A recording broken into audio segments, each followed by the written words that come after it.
Good morning बालकों, good morning. Ram Ram भाई, Ram Ram, good morning. कैसे भाई लोग?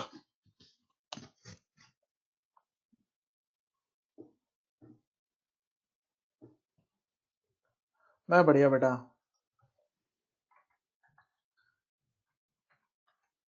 ये जो भाई भाई एक नंबर मांग रहा है उसके लिए नंबर। मॉर्निंग, जय श्री कृष्णा। Good morning.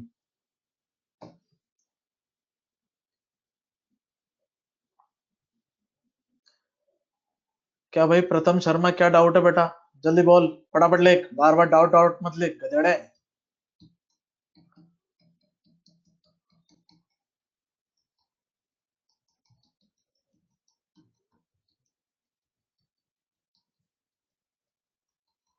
बढ़िया बेटा, बढ़िया, एकदम मस्त। Syllabus of test basic maths और वेक्टर, है ना? और आपको जो होमवर्क में दिए थे वो अभी डिस्कस करेंगे अपन। और जो आपको 23 तारीख को है वो आपका प्रैक्टिस टेस्ट है, ताकि आपको ये तो पता लग जाए कि लिंक कैसे खोलते हैं, लिंक पे क्लिक कैसे करना है ना? ये सारी चीजें। और 25 को आपका एक्चुअल टेस्ट होगा, है ना? ओके। पेपर जैसा नीट का आता है उससे 10-15% ऊपर रखेंगे, है ना? तभी तो आपकी प्रैक्टिस होगी। जितना एग्जाम में आना है उससे 10-15% ऊपर रखा जाता है, ताकि आप ज्यादा करोगे तो इजी पेपर में अच्छा कर पाओ। ठीक है, चलो स्टार्ट करें बालकों। ऑलरेडी? हाँ, आज वेक्टर खत्म, एनएलएम शुरू हो जाएगा आज, Newton's laws of motion. Ready, all set बालकों? से यस।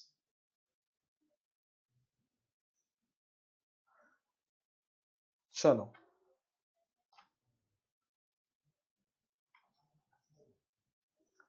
स्टार्ट करते हैं अपन। Okay okay okay okay okay, start. वे सारे हैंडआउट लिंक पे मिलते ना यार, कितनी बार तो लिंक भेज दिया यार। मर जाएगा मैं ऐसे करोगे तो तुम। ध्यान से देखो, फ्रॉम करंट स्लाइड। चलो भाई साहब, ये सवाल हमने होमवर्क में दिया था आपको कि find value of this thing, a cap plus 2 b cap और 2 a cap plus B cap. तो आपको पता है कि भाई पहले हमें क्या करना पड़ेगा यहाँ पे। पहले ये ए कैप इससे मल्टीप्लाई होगा, फिर ये इससे मल्टीप्लाई होगा, फिर ये इससे होगा और फिर ये इससे होगा। ये चीज हमने बताई थी आपको। तो देख, प्रिंटेड। तो जब ए आप 2a से करोगे तो 2a आ जाएगा। जब आप a को b से करोगे तो a डॉट b आ जाएगा। जब आप 2b को 2a से करोगे तो 4a डॉट b आ जाएगा। और जब 2b को b से करोगे तो 2b डॉट b आ जाएगा। और हमने आपसे कहा था कि भाई a cap dot a cap बराबर होता है b cap dot b cap के, जो कितना होता है 1। सेम सेम वाले कैप 1 आते हैं। तो ये 2 लिखा हुआ था, ये भी 2 लिखा हुआ था, और 2 मिलके कितने हो गए 4। और ए बी और 4ab मिलके कितने हो गए 5ab। और मैं जानता हूं कि A cap dot B cap को क्या लिख सकता हूं, ए बी कॉस थीटा। अब यहाँ पे 4 की जगह 4 लिखा, इनकी जगह 1 1 लिखा, क्योंकि कैप का मैग्नीट्यूड 1 होता है। अब कॉस थीटा कैसे निकालूं, ये जो हाफ लिखा हुआ है तो उसकी स्टेप साइड में लिखी थी, इससे निकलेगा भाई थीटा।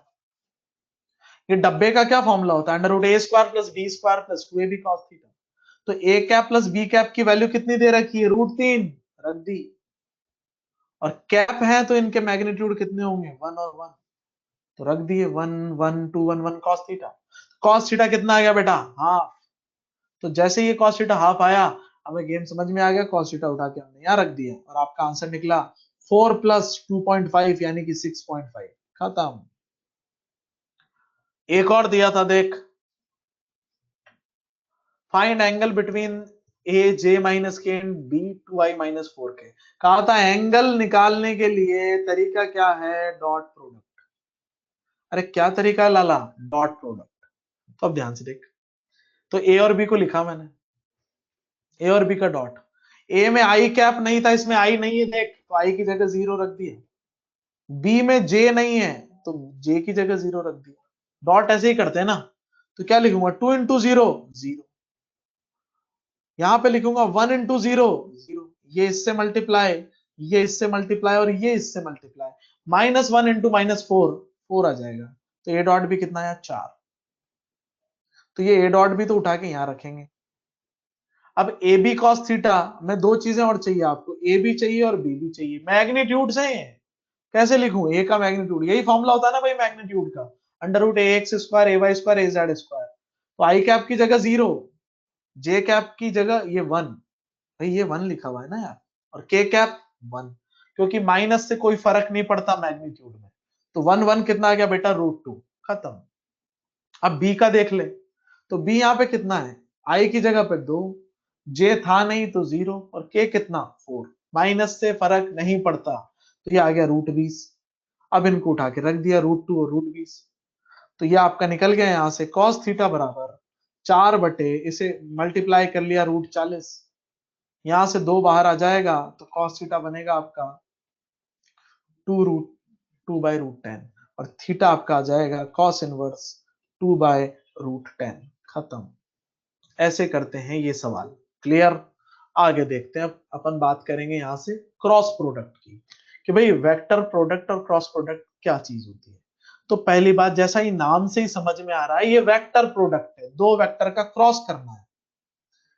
ए क्रॉस बी, सिंबल इसका क्रॉस होता है, जैसे उसका डॉट था ना, इसका क्रॉस होता है, और ये एक वेक्टर निकल के आता है। Cross product is a vector, C नाम रख दिया हमने उसका। तो भाई इसीलिए इसे वेक्टर प्रोडक्ट भी कहते हैं या क्रॉस प्रोडक्ट भी कहते हैं। ठीक है, आवाज चेक कर लेता हूं उसके पहले मैं, क्योंकि इंपॉर्टेंट है ये। आवाज आ रही है बालकों? ठीक है, चलो। एक बालक ने पूछा कि सर पिछले सवाल में ऐसे कैप, इसके पिछले वाले सवाल में ये कैप की जगह कोई और चीज दे दें तो कैसे करेंगे। कैप की जगह और कोई चीज नहीं आएगी, और अगर आई तो उसके मैग्नीट्यूड बताए जाएंगे आपको, कि ए का इतना है, बी का इतना है, समझे। पर आप कोई भी किताब उठा लें या मॉड्यूल रेस उठा लें, इवन HC वर्मा तक उठा लें, कैप के अलावा दूसरा इसका सवाल नहीं दिया हुआ है, तो चिल करके याद रखें इसको। ओके, क्रॉस प्रोडक्ट, भाई क्रॉस प्रोडक्ट एक वेक्टर है। वेक्टर गरीब आदमी के पास कितनी चीजें होती हैं, दो, मैग्नीट्यूड एंड डायरेक्शन। तो भाई ए क्रॉस बी जो है, इसके पास ये एक वेक्टर है, इसके पास भी दो चीजें होगी भाई, मैग्नीट्यूड भी होगा और डायरेक्शन भी होगी। तो इसके मैग्नीट्यूड और डायरेक्शन को कैसे डिफाइन किया गया है, देखो ऐसे, कि A cross B is a vector, और ये इस वेक्टर का मैग्नीट्यूड है यहां से यहां तक, ए बी साइन थीटा। और डायरेक्शन के लिए क्या वेपन था, unit vector, so this is direction. तो ए क्रॉस बी में दो चीजें होती है भाई, बच्चे रट लेते हैं, ए डॉट बी तो ए बी कॉस थीटा और A cross B A B sine theta, गलत तरीका है। ए क्रॉस बी एक वेक्टर है, इसमें दो चीजें हैं, मैग्नीट्यूड और डायरेक्शन। मैग्नीट्यूड होता है भाई a B sine theta, direction नहीं होती वो। तो भाई मैग्नीट्यूड का फॉर्मूला अलग से लिख दिया हमने, कि भाई ए क्रॉस बी पे जब ऐसे दो डंडे लग जाएंगे ना, दो डंडे दिख रहे हैं आपको ए क्रॉस बी के आगे पीछे, तब इसको पढ़ोगे आप magnitude of A cross b, और इसे लिखा जाता है ए बी साइन थीटा से। और ए का मैग्नीट्यूड है, बी का मैग्नीट्यूड है, और थीटा दोनों के बीच का एंगल है, ये बात आप जानते हो। तो भाई डायरेक्शन एन कैप को कैसे निकाला जाता है, तो भाई ये देख, ए और बी एक प्लेन में बना दी हमने ऐसे, ठीक है, और यहां पे ये प्लेन है, दिस इज प्लेन कंटेनिंग, ये फोटो को तमीज से देख ले, इसी फोटो को बार बार यूज करूंगा ताकि समझने में दिक्कत ना आए। Plane containing A and B, भाई direction of A cross B निकालने के लिए, for direction of A cross B क्या यूज करते हैं हम, we use right hand thumb rule. क्या यूज करते हैं भाई, right hand thumb rule. I hope सबके पास राइट हैंड है और उसमें अंगूठा भी लगा हुआ है। राइट हैंड थंब रूल लगाने का सबसे पहला स्टेप यह है कि जो उल्टा हाथ है ना, लेफ्ट हैंड, उसको जेब में रख लो, है ना बेटा, और ताकि सिर्फ राइट हैंड यूज करना रहे। क्योंकि कई बच्चे क्या करते हैं ना, लेफ्ट हैंडेड होते हैं, तो चलते चलते अच्छा अभी लेफ्ट से आसान पड़ रहा है तो लेफ्ट से कर लेते हैं, भूल जाते हैं कि सीधा हाथ लगाना है। तो लेफ्ट को तो जेब में धर लें और फिर राइट हैंड यूज करें। उंगलियों को एकदम सीधा और अंगूठे को उंगलियों से 90 डिग्री पे रखना है ऐसे। कई लोग थोड़े डिफेक्टिव होते हैं, उनका अंगूठा इससे ऊपर नहीं जाता, तो वो इमेजिन कर लें कि भाई 90 डिग्री पे रखना है ऐसे बिल्कुल सीधा। अब डायरेक्शन निकालते कैसे हैं देख, मैं तेरे को बताता हूं, अगले वाले फोटो में बताता हूं, है ना। देख कि भाई मैग्नीट्यूड, तो हमने सीखा कि भाई मैग्नीट्यूड तो होता है ए बी साइन थीटा। अब डायरेक्शन के लिए क्या है, राइट हैंड थंब रूल। तो मेरी बात ध्यान से सुन, हाथ सबको दिख ही रहा होगा यहाँ पे कि भाई ए क्रॉस बी की अगर आप डायरेक्शन निकाल रहे हो तो ये जो आगे लिखा होता है इसे मैं फर्स्ट वेक्टर कहता हूं, और जो पीछे लिखा होता है उसे मैं सेकंड वेक्टर कहता हूं, फर्स्ट और सेकंड। क्लियर।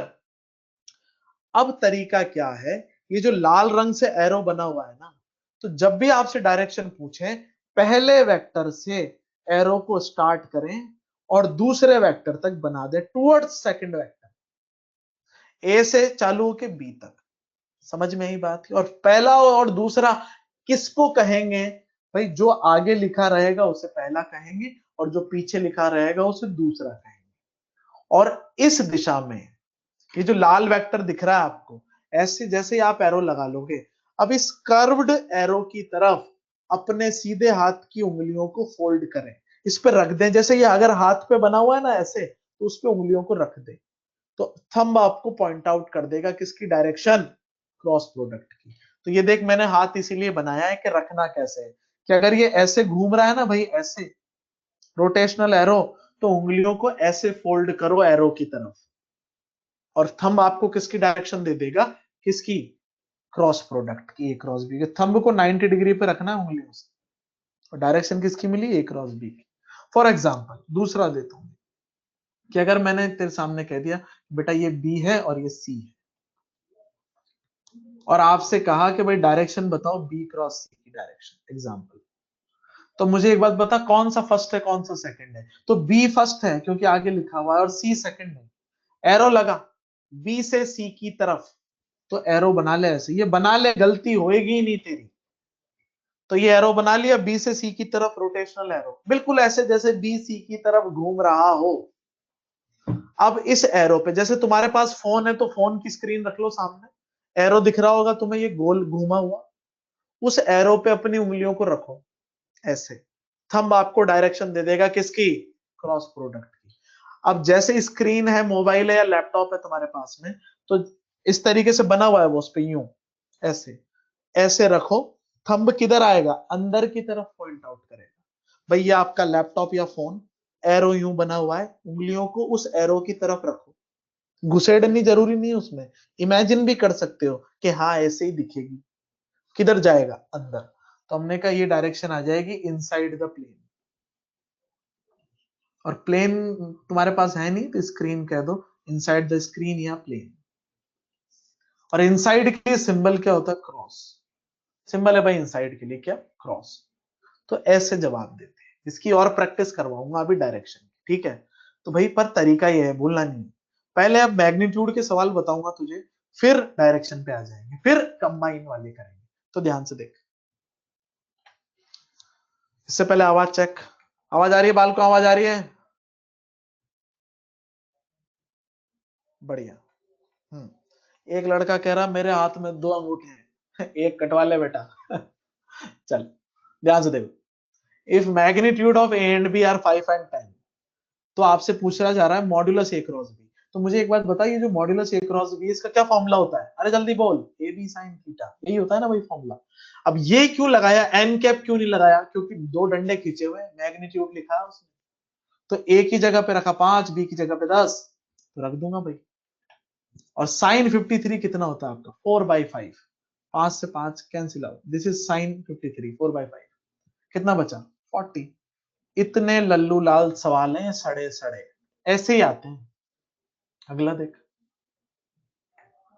ए और बी दे रखे हैं आपको, और ए क्रॉस बी 10 दे रखा है, और आपसे पूछा जा रहा है थीटा। तो भाई ध्यान से देख, हमें पता है ए क्रॉस बी का फॉर्मूला होता है ए बी साइन थीटा।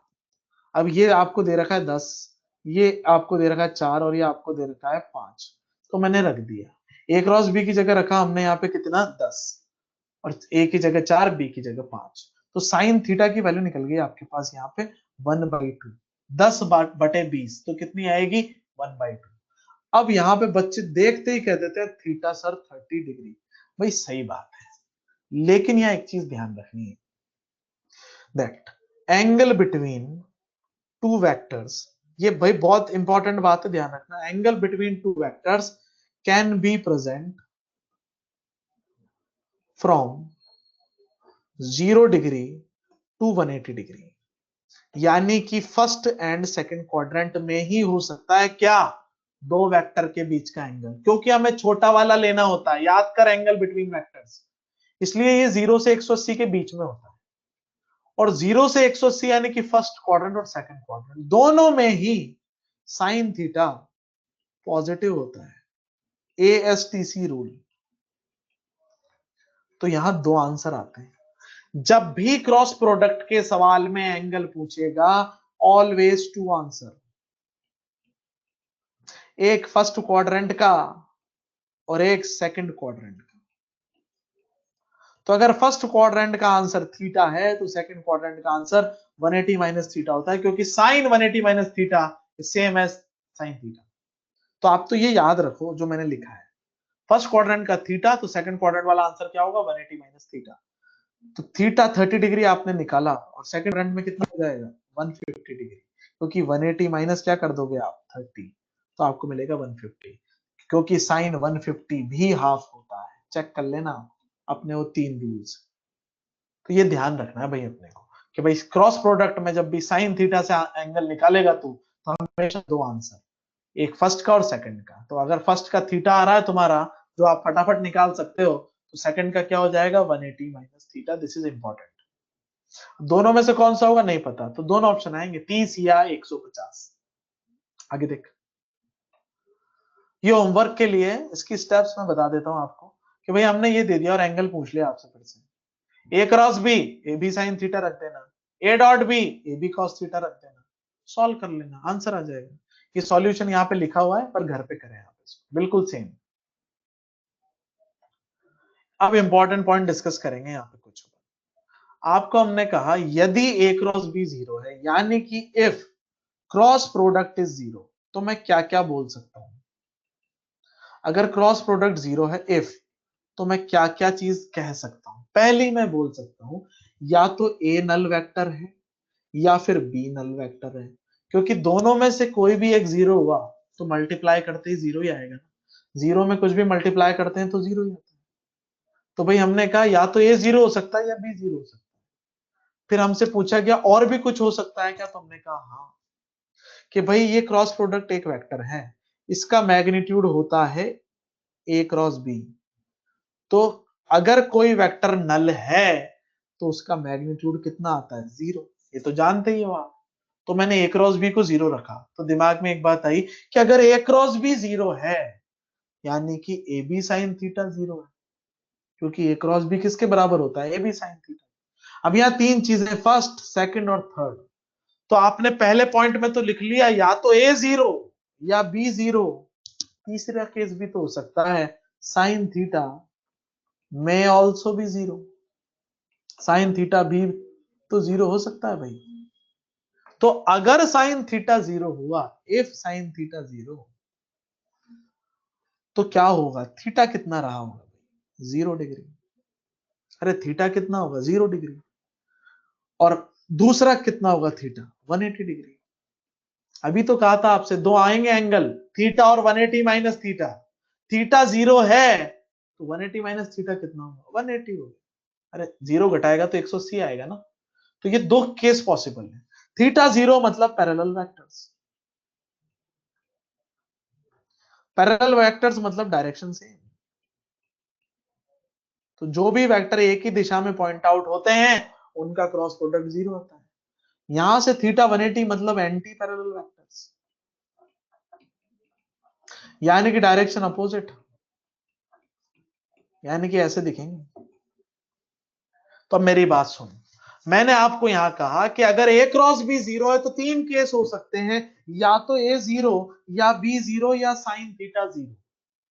और अगर साइन थीटा 0 हुआ तो वेक्टर्स या तो पैरेलल होंगे या एंटी पैरेलल होंगे। पर तू उल्टा भी तो कह सकता है कि अगर सर वेक्टर पैरेलल हुए तो थीटा 0 होगा, और थीटा 0 हुआ तो साइन थीटा 0 होगा, और साइन थीटा 0 हुआ तो मैग्नीट्यूड 0 होगा, और मैग्नीट्यूड 0 हुआ तो ये नल वेक्टर होगा। कह सकते हैं ना। तो दिस इज द नोट कि व्हेनेवर वेक्टर्स आर पैरेलल या anti parallel, their cross product is always 0। तो आज के बाद जब भी पैरेलल और एंटी पैरेलल वेक्टर दिखें, गला फाड़ के कहें देयर क्रॉस प्रोडक्ट इज 0। आवाज चेक लेते हैं एक बार। आवाज आ रही है? आवाज आ रही है? आ रही है? ठीक है भाई, आगे देखें। डायरेक्शन की प्रैक्टिस कर लेते हैं। ईस्ट क्रॉस नॉर्थ पूछा आपसे, ये पहला सवाल। अच्छा, फर्स्ट नंबर पे क्या लिखा हुआ है? ईस्ट। सेकंड नंबर पे क्या लिखा हुआ है? नॉर्थ। तो हमने क्या बताया था? पहले वेक्टर से दूसरे वेक्टर की तरफ रोटेशनल एरो बनाओ। क्या ऐसा ही बनेगा? अरे ऐसा ही बनेगा ना। अब इस पे हाथ रख ले, सीधा हाथ रख इस पे, उंगलियां घुमा ले आप। किधर आया? बाहर। ईस्ट क्रॉस नॉर्थ, जैसे ही आप इस पे हाथ रखेंगे, स्क्रीन पे हाथ रख के देख लो इस पे, ये स्क्रीन, स्क्रीन पे हाथ रखो ऐसे और देख लो किधर आया? बाहर। तो ये आपका आ जाएगा किधर? Outside the plane. Outside the plane के लिए मैग्नेटिज्म में आपने पढ़ा, ऐसे सिंबल यूज करते हैं, डॉट। डॉट लगा के गोला बना देते हैं। इसका मतलब क्या होता है? Outside the plane. दूसरा, वेस्ट क्रॉस नॉर्थ। वेस्ट को लिखा फर्स्ट और नॉर्थ को लिखा सेकंड। वेस्ट दिख रहा है आपको, नॉर्थ भी दिख रहा है, तो वेस्ट से नॉर्थ की तरफ एरो बना लो। अब क्या करना है? स्क्रीन पे हाथ रख लो। थंब किधर पॉइंट आउट करेगा? अंदर की तरफ। तो वेस्ट क्रॉस नॉर्थ, हाथ रखते ही ये आपको मिलेगा इनसाइड द प्लेन। और इनसाइड द प्लेन के लिए ऐसे क्रॉस पे ऐसे गोला लगा देते हैं। ये सिंबल है किसका? Inside the plane. अब तीसरा देख, वेस्ट क्रॉस साउथ। वेस्ट दिख रहा है आपको, फर्स्ट वेक्टर, और सेकंड वेक्टर एस भी दिख रहा होगा, साउथ। तो ये ऐसे बनेगा, वेस्ट से साउथ की तरफ। अब जब इस पे हाथ रखने की बात आती है तो लोग कहते हैं कि ऐसे ऐसे लकवा मारने जैसे हाथ घुमाते हैं उल्टा सीधा, बैठ ही नहीं रहा सर। तो इतना लोड नहीं लेना, इसका रोटेशन का सेंस देखे ना बस। कौन सा सेंस है ये? Anti clockwise. तो इधर बना लेना उसको, ये ले, सेम ही तो है, एंटी क्लॉकवाइज ही तो, ये भी एंटी क्लॉकवाइज। तो वहां क्यों लकवा पड़वा रहा अपने हाथ को? इधर रख लेना साइड में, और साइड में दिखेगा तेरे को, हाथ रख ले इस पे। किधर पॉइंट आउट करेगा? बाहर की तरफ। तो सीधा सीधा ये आपका आंसर निकल गया। ये सेम है दोनों, कोई अंतर नहीं है इसमें, सेम सेंस। ये कौन सा सेंस था? Clockwise, sorry anti clockwise. और ये कौन सा था? क्लॉकवाइज। खत्म, इतना सा बनाना है बस आपको। तो एंटी क्लॉकवाइज सेंस सीधा सीधा लिख दूंगा, आउटसाइड द प्लेन। किसकी बात चल रही है? वेस्ट क्रॉस साउथ की। खत्म, क्लियर? ऐसे करते हैं डायरेक्शन। अब आगे बढ़ते हैं, देख भाई कुछ प्रॉपर्टीज देखेंगे, फिर सवाल देखेंगे। तो properties of vector product. Vector product of two vectors is always a vector. भाई दो वेक्टर का वेक्टर प्रोडक्ट यानी कि क्रॉस प्रोडक्ट हमेशा परपेंडिकुलर वेक्टर होता है उस प्लेन के जिसमें वो दोनों वेक्टर हैं। इसीलिए मैंने कहा था वो फोटो याद रख, ये ले, दो वेक्टर दिख रहे हैं तेरे को, है कि नहीं?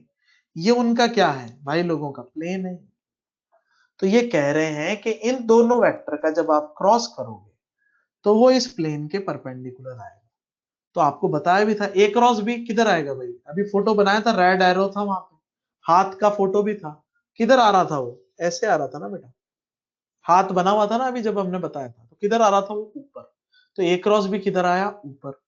ये बात हम जानते हैं। तो ये यही तो बोल रहा है कि ये ए क्रॉस बी जो है वो बी के भी परपेंडिकुलर होगा, ए के भी परपेंडिकुलर होगा। अरे इनके क्या, पूरे प्लेन के परपेंडिकुलर होगा। अब बात आती है कि सर यही होगा क्या परपेंडिकुलर, हमने कहा नहीं एक और होगा। अगर मैं बी क्रॉस ए निकालू, अच्छा ये एरो किसके लिए था, this arrow is for A cross B, A से बी, लेकिन अगर मैं बी से ए घुमाऊं तो मैं किसकी डायरेक्शन निकाल रहा हूं, बी क्रॉस ए।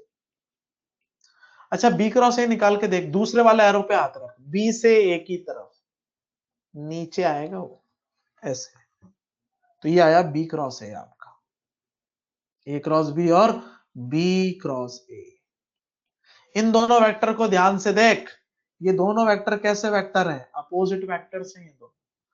तो भाई पहला पॉइंट कि ए क्रॉस बी क्रॉस ए के बराबर नहीं होता, क्योंकि देयर डायरेक्शंस आर अपोजिट, पहली बात। दूसरी बात कि दोनों के मैग्नीट्यूड बराबर होते हैं भाई।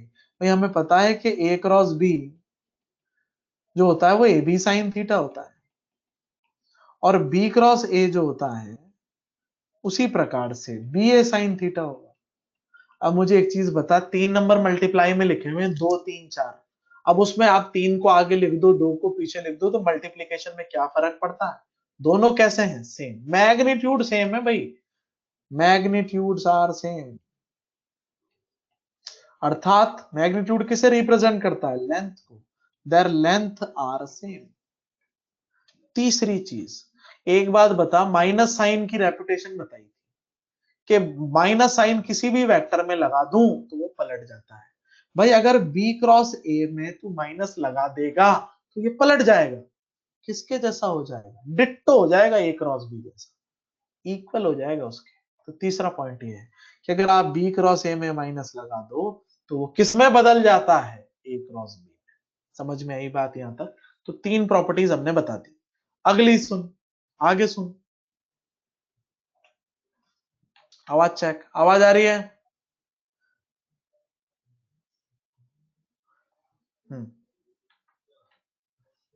टेस्ट का सिलेबस बेसिक मैथ्स और वेक्टर है, कितनी बार पूछेगा यार। अब बात ध्यान से सुन, unit vector perpendicular to two vectors निकालने का सवाल आता है, this is the type of question. सीधा सीधा सवाल पूछते हैं कि बताओ ए और बी दो वेक्टर हैं, इनके परपेंडिकुलर यूनिट वेक्टर क्या होगा, यूनिट पूछ रहा है इस बार। कैसे निकालूं भाई, मैंने कहा मेरे को तो नहीं आता, मेरे को तो परपेंडिकुलर वेक्टर, दो वेक्टर जानता हूं मैं जो परपेंडिकुलर है, ए क्रॉस बी और दूसरा बी क्रॉस है, अभी तो देखा आपने, ये दोनों परपेंडिकुलर होते हैं मुझे पता है, पर मेरे से तो यूनिट पूछा। अरे इसका यूनिट वेक्टर निकाल लेता हूं क्योंकि यूनिट पूछा है, और इसका भी यूनिट वेक्टर निकाल लेता हूं। एक बात बता, क्या यूनिट वेक्टर सोर्स वेक्टर की तरफ ही होता है, अरे होता है नहीं होता, सिखाया था। तो इन दोनों के यूनिट वेक्टर निकाल लो ना, कौन सी बड़ी बात है। यूनिट वेक्टर निकालने का फॉर्मूला क्या होता है, आपने कल सवाल भी देखे हैं, वेक्टर अपॉन वेक्टर का मैग्नीट्यूड, यही तो फॉर्मूला होता है भाई यूनिट वेक्टर का। तो भाई इन दोनों के यूनिट वेक्टर चाहिए थे, तो हमने कहा 2 आंसर्स, क्योंकि दोनों ही परपेंडिकुलर हैं भाई साहब। तो पहला आंसर ए क्रॉस बी का यूनिट वेक्टर, तो वेक्टर अपॉन ए क्रॉस बी का मैग्नीट्यूड क्या होता है भाई, मॉड्यूलस ए क्रॉस बी। तो पहला आंसर ये हो गया भाई। Second answer B cross A, और बी क्रॉस ए का भी मैग्नीट्यूड क्या होता है भाई, ए क्रॉस बी। अभी तो कहा था दोनों के मैग्नीट्यूड क्या होते हैं, बराबर होते हैं। अब दो आंसर को कंबाइन करके कैसे लिखूं, कि सर दो दो बार सॉल्व करना पड़ेगा क्या, हमने कहा नहीं वत्स, एक बार से ही हो जाएगा। ए क्रॉस बी और बी क्रॉस ए में क्या रिश्ता था, माइनस का, तो इसको मैं ऐसे भी तो लिख सकता हूं, बी क्रॉस ए को माइनस ए क्रॉस बी। तो दो उत्तर देने आपको कंबाइन करके, plus minus A cross B, plus लगाया तो पहला आंसर, माइनस लगाया तो दूसरा आंसर, क्योंकि minus A cross B cross A होता है upon modulus A cross B. तो ये होता है, ये फॉर्मूला है किसका, unit vector perpendicular to both the vectors. Clear. अच्छा इसको मॉड्यूल में थोड़ा और सॉल्व कर रखा है, इसको ऐसे सॉल्व कर रखा है, देखना ध्यान से, प्लस माइनस, ऊपर क्या लिखा हुआ है ए क्रॉस बी, और नीचे उन्होंने इसे खोल लिया ए बी साइन थीटा, तो इसको उन्होंने ऐसे लिख दिया प्लस माइनस, दो आंसर एक साथ लिख रहा हूं बेटा मैं, एक बार प्लस के साथ, एक बार माइनस के साथ। अच्छा, ये कितना हो जाएगा और ये कितना हो जाएगा, ए कैप और बी कैप। तो ये आपका उत्तर यहां से निकलेगा भाई, कैप लग जाएंगे इनके ऊपर, ए कैप बी कैप, और नीचे गरीब आदमी सिर्फ कौन बचेगा, साइन थीटा। तो ऐसे लिखा जाता है unit vector perpendicular to two vectors. Clear? आगे देख, प्रॉपर्टीज हैं कुछ और। भाई तेरे को पता है ये ए क्रॉस बी है, और तू ये भी जानता है लाला ये बी क्रॉस है कि नहीं? अच्छा, इनका आर बना सकता है कि ए और बी का रिजल्टेंट कैसे बनेगा? कौन से लॉ से बनाते हैं रिजल्टेंट? Parallelogram law. ये पूंछड़ी से पूंछड़ी, टेल से टेल, ये बना ले। क्या बन गया रे? पैरेललोग्राम। और ये भाई साहब क्या बन गए आपके यहाँ पे, आर रिजल्टेंट। रिजल्टेंट को क्या लिखते हो रे तुम, ए प्लस बी, ये लिखते हो ना। अच्छा, डॉट प्रोडक्ट में क्या खास बात बताई थी कि दो परपेंडिकुलर वेक्टर्स का डॉट कितना आता है, 0। तो भाई आपको पता है ए क्रॉस बी, बी के भी परपेंडिकुलर है, ए क्रॉस बी ए के भी परपेंडिकुलर है, अरे पूरे प्लेन के परपेंडिकुलर है दोनों। तो आर के भी तो परपेंडिकुलर हुए। इस प्लेन में जो कुछ भी बनेगा, आर 2r 3r, जो भी वेक्टर इस प्लेन में होगा उनके परपेंडिकुलर होंगे ये दोनों। दोनों कौन? ए क्रॉस बी और बी क्रॉस ए। तो इनके डॉट भी 0 आएंगे। तो पहला कि ए क्रॉस बी लिख या बी क्रॉस ए लिख, ए के परपेंडिकुलर होता है। तो मैं यहां लिख सकता हूं कि ए क्रॉस बी का डॉट ए के साथ 0 आएगा, कसम से, क्योंकि 90 डिग्री है थीटा। और ए क्रॉस बी का डॉट बी के साथ भी कितना आएगा, 0। क्यों? 90 डिग्री, पूरे प्लेन के परपेंडिकुलर है भाई। आर ए प्लस बी होता, हमने लिख रखा है, आर भी तो उसी प्लेन में है। तो ए क्रॉस बी का आर के साथ डॉट कितना आएगा बालक, 0। अब यहां पे क्या होता है, ये सवाल ना मॉड्यूल में दे रखा है, अभी तो आर देख के हाँ 90 डिग्री 0, पर ये ना मॉड्यूल में उन्होंने क्या लिख दिया ना, ऐसे खेल खेल लिया तुम्हारी भावनाओं के साथ में, कि ए प्लस भी लिख दिया इसको। इसको देखते बच्चा चौकड़ी भूल जाता है, ये सब क्या लिखा हुआ है, जिंदगी में जहर कहां से आ गया। A cross B dot A plus B, डरावना लगता है, अरे ये आर ही तो लिखा हुआ है। तो ये कितना आएगा, 0। तो इस प्लेन में जो भी वेक्टर हो, कुछ भी वेक्टर लिखा हो, ये तो डॉट 0 ही आएगा इनके साथ। तो मैं जनरलाइज कर देता हूं, प्लेन के वेक्टर कैसे लिखे जाएंगे, A cross B dot X A plus minus Y B, 0 ही आएगा, क्योंकि ये स्टाइल का vector always in the plane होता है।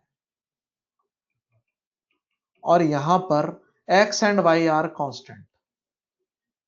इतना डिटेल में कभी कोई पूछेगा नहीं, लेकिन फिर भी लिखा दिया मैंने। तो एक्स की जगह 2 हो सकता है, वाई की जगह 3। 2a प्लस 3b के साथ बताओ डॉट, 2a माइनस 5b के साथ बताओ, 7a माइनस 9b के साथ बताओ। एक्स और वाई कोई भी नंबर हो सकते हैं, और बीच में प्लस माइनस कुछ भी हो सकता है। तो जब भी आप ए क्रॉस बी के साथ डॉट लोगे, 0 ही आएगा। क्यों? क्योंकि ये जो वेक्टर लिखा है ना, X A plus minus Y B, this is always in the plane. तो ये ध्यान रखना है आपको, डायरेक्ट आंसर ठोकना है। क्लियर? आगे देख, प्रॉपर्टीज ऑफ वेक्टर प्रोडक्ट। भाई हमने लिखा ए क्रॉस ए 0, तो मुझे एक चीज बता बेटा, कि ए वेक्टर दुनिया में कहीं तो होगा ना, मुझे नहीं पता कहाँ है, पर कहीं तो होगा, बना लिया मर्जी से। और दूसरा भी तो ए है, वो भी इसी की तरफ होगा, बना लिया। अरे ये तो पैरेलल हो गए, पैरेलल हो गए तो थीटा 0 हो गया, थीटा 0 मतलब पैरेलल। और हमने आपसे कहा था कि भाई पैरेलल वेक्टर का क्रॉस प्रोडक्ट कितना आता है, 0। अभी अभी नोट लिखवाया था हमने कि पैरेलल वेक्टर का क्रॉस प्रोडक्ट कितना आता है भाई, 0। तो भाई जब भी सेम सेम वेक्टर का क्रॉस पूछ ले आपसे, सेम क्रॉस सेम, बिना सोचे समझे चिल्लाएं 0, तो फिर ये भी चिल्ला सकता हूं। आई क्रॉस आई 0, जे क्रॉस जे 0, के क्रॉस के 0। पहली आइडेंटिटी डॉट में अलग आई थी भाई, डॉट में था I dot I, J dot J, के डॉट के, 1 था वहां पे। पर यहां नहीं है 1, यहां कितना है, 0। बहुत आसानी से ये बात का जवाब दे सकता है। क्लियर? आगे देख, ये आई जे के को याद कैसे रखना है? भाई आपने कह दिया sir I cross I J cross J, ये तो ठीक है, पर आई क्रॉस जे आ गया, जे क्रॉस के आ गया, तो कैसे याद रखना है? तो उसका मेथड है, ध्यान से देख। आवाज चेक, आवाज आ रही है? आवाज आ रही है? आवाज आ रही है? चलो ठीक है। तो भाई जब भी सेम वेक्टर दिख जाए तो क्रॉस प्रोडक्ट कितना आएगा आपको? 0, अंधाधुंध। क्लियर? तो आगे देख, मेथड टू रिमेंबर कि भाई ये 3 रिजल्ट है, आई क्रॉस जे क्रॉस के आई, और के क्रॉस आई जे आता है। अब जब इन्हें पहली नजर में देखते तो लगता भैया ये सब कैसे याद रखेंगे, तो मैं तेरे को याद रखने की टेक्निक बताता हूँ। भाई सेम सेम तो 0 आएगा क्रॉस, ये तो तूने याद कर लिया। जब भी दो डिफरेंट का होगा, अरे 3 ही तो लोग हैं, आई जे और के, तो जब भी आई और जे का होगा तो याद रख तीसरा आएगा, किन्हीं भी दो का करूंगा तीसरा आएगा। जे क्रॉस के करूंगा आई आएगा, के क्रॉस आई करूंगा तो तीसरा कौन बचा? जे। तो वो जो दो का क्रॉस कर रहे हो उनके अलावा जो तीसरा बचा है वो आंसर होगा। अब यहां पे प्लस माइनस का लोचा पड़ता है, तो ध्यान देख, मैं स्टाइल बताता हूं। ये साइकिल देख, ये क्लॉकवाइज है या एंटी क्लॉकवाइज है? तो तेरे को दिखेगा सर क्लॉकवाइज। तो इसमें 3 आईजे के, ये जो शक्ल बनी ना, ये गोला, ये एरो और आईजे के, इसको नागिनों की तरह ना आंखों में फोटो खींच ले, एकदम रट ले इसको, कि ये चित्र ध्यान रखेगा तो सब हो जाएगा। साइकिल कैसी? क्लॉकवाइज। अब बस तुझे इतना सा याद रखना है, ये चित्र, और याद रखना है क्लॉकवाइज साइकिल में पॉजिटिव आंसर्स हैं। कैसे आंसर्स हैं? Positive answers. क्या मतलब इस चीज का? एरो दिख रहा है तुझे? एरो, एरो बता रहा है कि आई के बाद जे लिख, आई क्रॉस जे, तो आएगा तो तीसरा कौन? के, और पॉजिटिव। ये एरो क्या बता रहा है? जे के बाद के लिखना है, तो जे क्रॉस के आएगा कौन? तीसरा आई। नीचे लिखा हुआ है देख ले, के क्रॉस आई। एरो बता रहा है पहले के लिखो फिर आई लिखो, और के क्रॉस आई दो तो दिख रहे हैं तुम्हें, तीसरा कौन बचा? जे। तो उसका उत्तर किसके बराबर होगा? जे के बराबर। और सब में पॉजिटिव साइन आएगा उत्तर में। फिर बात आती है सर नेगेटिव किस में आएगा? तो भाई इसमें हमने इन्हें आगे पीछे कर दिया, जे क्रॉस आई कर दिया, इधर पलट दिया के क्रॉस जे कर दिया, और के क्रॉस आई को पलट के आई क्रॉस के कर दिया। तो आंसर अभी भी वही है, जे और आई को करेगा तो के ही आएगा। पर प्लस माइनस का ध्यान रखना है, के और जे को करेगा तो तीसरा आई ही आएगा, आई और के को करेगा तो जे ही आएगा, पर माइनस आ रहा है इनमें। याद कैसे रखोगे? ऐसे सेम आई जे के। पर ये साइकिल कौन सी है बेटा? एंटी क्लॉकवाइज साइकिल है। और एंटी क्लॉकवाइज साइकिल में कैसे नेगेटिव आंसर्स? अब तू खुद सोच, एरो देख, एरो, ये एरो क्या बोल रहा है? आई क्रॉस जे या जे क्रॉस आई? तो तुझे दिखेगा सर पहले जे फिर आई। एंटी क्लॉकवाइज में आएगा तो तीसरा कौन? के, पर विद नेगेटिव साइन, माइनस के, क्योंकि साइकिल एंटी क्लॉकवाइज और ये क्लॉकवाइज है। क्लियर? आई क्रॉस के देख, पहले आई फिर के, अरे आएगा कौन? जे आएगा, पर एंटी क्लॉकवाइज है इसलिए माइनस जे आएगा। इसी तरीके से के बाद आई, के क्रॉस आई आ जाएगा आपका माइनस जे। तो ये साइकिल की फॉर्म में याद रखो, आई जे के कहां लिखे हुए हैं और साइकिल कैसे बनी, ये ध्यान रखना है। क्लॉकवाइज में पॉजिटिव और एंटी क्लॉकवाइज में नेगेटिव। क्लियर? आगे देखें, रटना ही पड़ेगा, कोई स्कोप नहीं है इसका, ये याद करना ही पड़ेगा आपको। ध्यान से देख, देख इसमें आगे बढ़ते हैं। मैक्सिमम एंड मिनिमम वैल्यू की बात करते हैं वेक्टर प्रोडक्ट की। भाई आपको पता है मैग्नीट्यूड ही तो देखना है आपको, कि ये वेक्टर का मैग्नीट्यूड मैक्सिमम कब होगा और मिनिमम कब होगा। तो भाई हमें पता है ए बी साइन थीटा लिखा हुआ है, तो ये मैग्नीट्यूड है। Magnitude is always positive, magnitude is always positive, हम जानते हैं। सो मिनिमम वैल्यू इज 0, तो दो बार भी नहीं सोचना, नेगेटिव तो हो ही नहीं सकता। सो मिनिमम वैल्यू कितनी रहेगी? 0। तो मुझे एक चीज तो पता लगी कि ए डॉट बी की, सॉरी, ए क्रॉस बी की मैग्नीट्यूड की मिनिमम वैल्यू कितनी आती है? भाई 0, क्योंकि ये नेगेटिव हो ही नहीं सकता। मैक्सिमम कैसे निकालो? For maximum sine theta maximum होना पड़ेगा। साइन थीटा मैक्सिमम कितना होता है? साइन थीटा मैक्सिमम होता है 1। और कब होता है? जब साइन 90 डिग्री होता है। तो पहली बात, फॉर मैक्सिमम थीटा होना चाहिए 90 डिग्री, पहली बात। दूसरी बात, साइन थीटा की जगह 1 रख दो। सो ए क्रॉस बी इज सीधा सीधा ए बी इंटू 1, तो आपका उत्तर आ गया प्लस ए बी। तो ये तो मैक्सिमम वैल्यू हुई और मिनिमम कितनी हुई 0। तो ये बात आपको ध्यान रखनी, बहुत आसान। क्लियर? चल ठीक है, आगे बढ़ते हैं। इस वेक्टर प्रोडक्ट के कुछ एग्जांपल हैं। टॉर्क आर क्रॉस एफ से लिखा जाता है, ये आपको भाई रोटेशन में आएगा। वेक्टर वेलोसिटी जो है वो होती है वी ओमेगा क्रॉस आर, ये सर्कुलर में आएगा, पूरा सर्कुलर ही इसी पे है। एंगुलर मोमेंटम रोटेशन में आएगा, एल बराबर आर क्रॉस पी होता है, पी मोमेंटम है। ये होती है टेंजेंशियल एक्सीलरेशन, ये एटी अल्फा क्रॉस आर। ये सब आपको सर्कुलर से शुरू होंगे, पर इन्हें सॉल्व कैसे करते हैं ये तो सीखे अपन, तो ध्यान से देखें। एग्जाम्पल, फाइंड ए क्रॉस बी, यानी कि वेक्टर। तो वेक्टर भी निकालना है, मैग्नीट्यूड भी निकालना है, और इस बार ए ऐसे दे दिया, बी ऐसे दे दिया। अब ये देखते ही दिमाग में एक बात आती है कि यार ए बी साइन थीटा तो कैसे लगाऊं, थीटा तो दे नहीं रखा, तो ए क्रॉस बी को कैसे निकाले। तो उसके लिए ये जो टेबल बनी है इसको कहते हैं भाई, इस टेबल को कहते हैं डिटरमिनेंट मेथड। क्या कहते हैं इसे? डिटरमिनेंट मेथड कहते हैं इसको।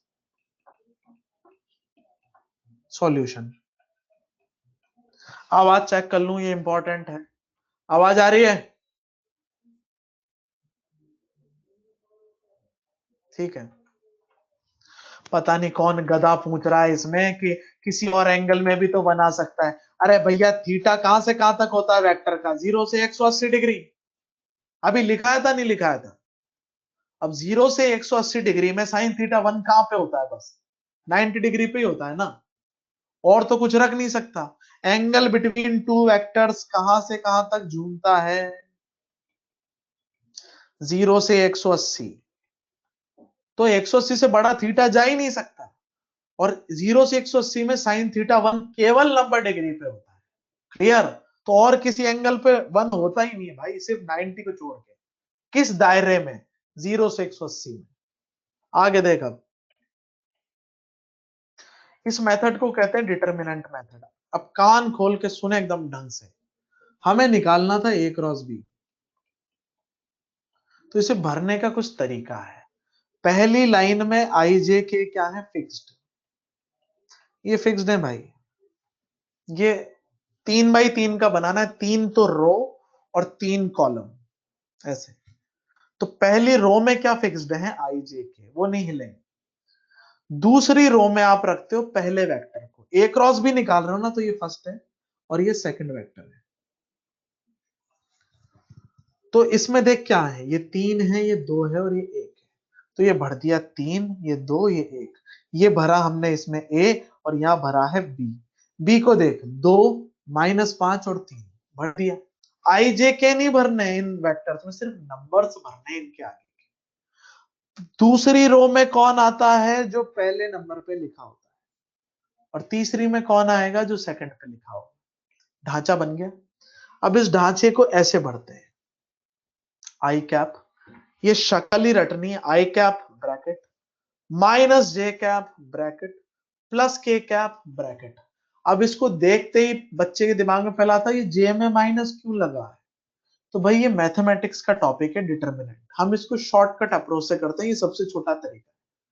तो डिटरमिनेंट मेथड में क्या होता है, गणित में जब आता है, ये 3x3 का बना हुआ है ना, 3 कॉलम 3 रो।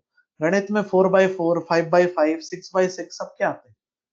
तो ये ऑल्टरनेट चलता है, पहले में प्लस, दूसरे में माइनस, तीसरे में प्लस, चौथे में माइनस, पांचवे में प्लस, छठे में माइनस, सातवें में प्लस। ऑल्टरनेट चलता है। लेकिन फिजिक्स की लिमिटेशन केवल 3 है, आई जे और के। तो यहाँ 3 ही आते हैं, पहला प्लस, दूसरा माइनस, तीसरा प्लस। चौथा होता तो फिर उसमें माइनस आता। ऑल्टरनेट चलता है। This is solving method. अब इसकी गणित में नहीं घुसना है, ये यहीं से याद रखना है, मर जाओगे बेटा। आई माइनस जे और के, ठीक है। अब इसे सॉल्व कैसे करते हैं देख, मैं पूरा डिटेल में बता रहा हूं। पहले आई जे के को लिख ले, 3 2 1 लिखा हुआ है, 2 -5 और 3 लिखा हुआ है। अब जब तू आई कैप का ब्रैकेट भरेगा तो आई कैप वाली रो को भूल जा, काटना नहीं है हर बार, मन की आंखों से देखो ना बस कि आई कैप को भूल गया, आई कैप जिस लाइन में उसको भूल गया, और आई कैप जिस कॉलम में है उसको भी भूल गया। कितने नंबर दिख रहे हैं अब? 4। तो इनका क्रॉस मल्टीप्लाई और इनका क्रॉस मल्टीप्लाई किया जाता है, तो लिखूंगा यहाँ पे 2 × 3, फिर माइनस, अब दूसरे का क्रॉस मल्टीप्लाई, -5 × 1, ऐसे बढ़ते हैं। इधर का क्रॉस मल्टीप्लाई माइनस उधर का क्रॉस मल्टीप्लाई। अब जब मैं दूसरी को भरूंगा तो जे कैप वाले को काटूंगा,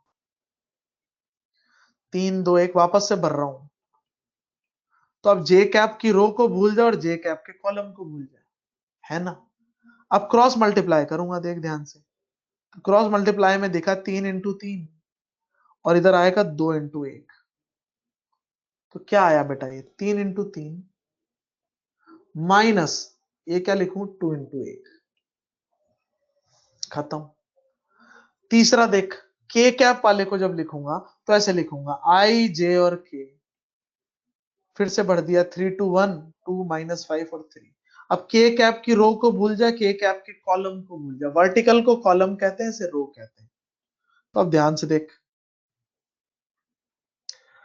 इनका क्रॉस मल्टीप्लाई माइनस इनका क्रॉस मल्टीप्लाई, सो 3 × -5, ठीक है, प्लस सॉरी माइनस लगेगा, 2 × -8 2 × 2, ठीक है। तो ऐसे करते हैं, अब सॉल्व कर लूंगा। आई कैप ये कितना आया बेटा, 6 और 5 जुड़ जाएंगे, माइनस माइनस प्लस हो जाएंगे, तो ये हो गया 11, 11 आई कैप। 3 और 3 9, 9 में से 2 गया तो 7, तो -7 जे कैप। और इधर लास्ट वाले को क्या लिखूंगा, -15 और -4 19, तो -19 के कैप। तो मेरा ये वेक्टर आ गया, कौन सा वेक्टर, ए क्रॉस बी। 11 आई कैप -7 जे कैप -19 के कैप, ऐसे। समझ में आई बात? अब ये मैंने 3 बार लिखा है नीचे, तेरे को ऐसे नहीं करना। जब तू आई कैप को काटे तो आई कैप वाले पे हाथ रख ले, हाथ रख ले उस जगह पे, आई कैप वाली लाइन कॉलम पे हाथ रख, तो 4 ऑटोमेटिकली दिख जाएंगे। फिर जे कैप वाले पे हाथ रख ले तो आई और के वाले दिख जाएंगे। फिर के कैप वाले पे हाथ रख ले तो तेरे को बचे हुए 4 दिख जाएंगे। हाथ रख ले, ऐसे काटे मत इनको, ये मैंने समझाने के लिए बताया पहली बार। तो ए क्रॉस बी आ गया। अब मेरे से कोई कहे कि ए क्रॉस बी का मैग्नीट्यूड कैसे निकालोगे सर, तो मैंने कहा यार ये तो 3D वेक्टर है। फॉर्मूला क्या होता है 3D वेक्टर का, ए एक्स स्क्वायर ए वाई स्क्वायर ए जेड स्क्वायर, यही तो फॉर्मूला है 3D वेक्टर। तो रख दूंगा 11 का स्क्वायर, फिर 7 का स्क्वायर और 19 का स्क्वायर।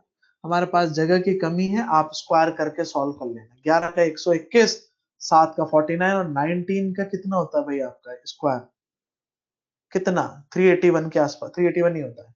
तो आप उसको रख देना और आपका आंसर आपके सामने आ जाएगा। क्लियर? तो ऐसे ध्यान रखते हैं, ऐसे करते हैं। अगला सवाल देख, ठीक है भाई। Find magnitude of torque. F और आर दे रखे, इंटरचेंज करे हुए भाई, ये आर है, मिस प्रिंट है यहाँ पे, और ये एफ लिखा हुआ है, आर और एफ। और आपसे पूछ रहा है टॉर्क, तो भाई टॉर्क का फॉर्मूला आप जानते हो लला, आर क्रॉस एफ होता है। तो मैग्नीट्यूड पूछ रहा है भाई टॉर्क का, तो पहले टॉर्क निकालो तो सही। तो भाई हमने कहा ये ले, पहली लाइन में जो फिक्स्ड था वो भर दिया, इस लाइन में क्या भरूंगा आर, इसमें भरूंगा एफ, क्योंकि मैं निकाल रहा हूं आर क्रॉस एफ। ये तो फिक्स्ड है, फिक्स्ड, ठीक है। ये आर को भर दिया 1 2 1 और उसको भर दिया 2 -1 1, नंबर से भर दिया। अच्छा तुम भर के देखो, इसमें मैंने 10 सेकंड खाली जगह छोड़ रखी, भरो। सबसे पहले आई कैप वाली लाइन पे हाथ रख ले तो तेरे को ये 4 नंबर दिखेंगे, इसका क्रॉस मल्टीप्लाई माइनस इसका क्रॉस मल्टीप्लाई, सही है। तो कैसा दिखेगा ये आपको, 2 × 1 -1 × 1, ऐसा ही दिखेगा ना भाई। तो मैं भर रहा हूं इसको, ध्यान से देख, ऐसे 2 × 1 -1 × 1, पहला भर गया। अब बात आती है जे कैप को देख, जब तू जे कैप को देखेगा तो तेरे को क्या काम करना पड़ेगा, जे कैप वाले कॉलम को भूल जा, जे कैप पे ध्यान दे ही मत। जे कैप जो बीच में वाली रो है ना, उस पर हाथ रख ले, तो तेरे को दिखेगा 1 into 1 इसका क्रॉस माइनस इसका क्रॉस, ऐसे दिखेगा तेरे को। तो 1 into 1 माइनस 2 into 1 दिख जाएगा। अब जब तू लास्ट में क्या करेगा, के वाले पे हाथ रखेगा, तो तेरे को क्या दिखेगा, इसको भूल जा, तो ये और इनका क्रॉस होगा। तो 1 into -1 और 2 into 2 कितना आ जाएगा, 4 आ जाएगा। समझा? तो अब मैं इसकी वैल्यू लिख लेता हूं सीधा सीधा। तो ये मेरे पास R क्रॉस F यानी कि टॉर्क, ये निकल के कितना आया भाई, दो माइनस, ये माइनस माइनस प्लस हो जाएंगे, ये माइनस और ये माइनस, ये आएगा आपका 3i कैप। 1 - 2 -1, तो जब आप इसको करोगे तो प्लस हो जाएगा, प्लस जे कैप। -1 और -4 तो हो जाएगा -5 की कैप। टॉर्क आ गया। मैग्नीट्यूड कैसे लिखूं टॉर्क का, बहुत आसान, √3² 1² 5², खत्म। ऐसे करें, समझ में आई बात, ये बहुत आसान। अगला सुन, कुछ प्रॉपर्टीज है, आवाज चेक कर लेते हैं। आवाज आ रही है, आवाज आ रही है बालकों? ठीक है, बढ़िया। देखो, एप्लीकेशन ऑफ क्रॉस प्रोडक्ट देख रहे हैं भाई। क्रॉस प्रोडक्ट से एरिया ऑफ ट्राइंगल निकाल सकते हो आप। ऐसा ट्राइंगल जिसकी साइड है ए और बी। कैसा ट्राइंगल? ऐसा ट्राइंगल जिसकी साइड क्या है, ए और बी। तो अब ध्यान से देख, सुनना बात भाई। ये ले एक वेक्टर, सॉरी ये ट्राइंगल, इसका एरिया निकालना है। ये हो गया आपका वेक्टर ए, ये हो गया आपका वेक्टर बी। तो ए और बी दो वेक्टर दे रखे थे, और किसकी तरह है, ये साइड्स ऑफ ट्राइंगल है। और आपको एरिया पूछा, और ये थीटा इनके बीच का एंगल दे दिया। भाई ट्राइंगल का एरिया क्या होता है तू जानता है? Area of triangle is half base into height. अरे यही होता है ना बेटा। ये एक इसका काम कर रहा है, बेस। हाइट बनाऊं, देख हाइट बनाता हूं मैं, ये परपेंडिकुलर ड्रॉप, ये क्या होगी, हाइट। इस ट्राइंगल को देख, ये वाला ट्राइंगल, ये बी है। कल चीख चीख के बताया था, चिपकी वाली तो कॉस होती है, लेकिन सामने वाली साइन होती है, तो बी साइन थीटा होगी।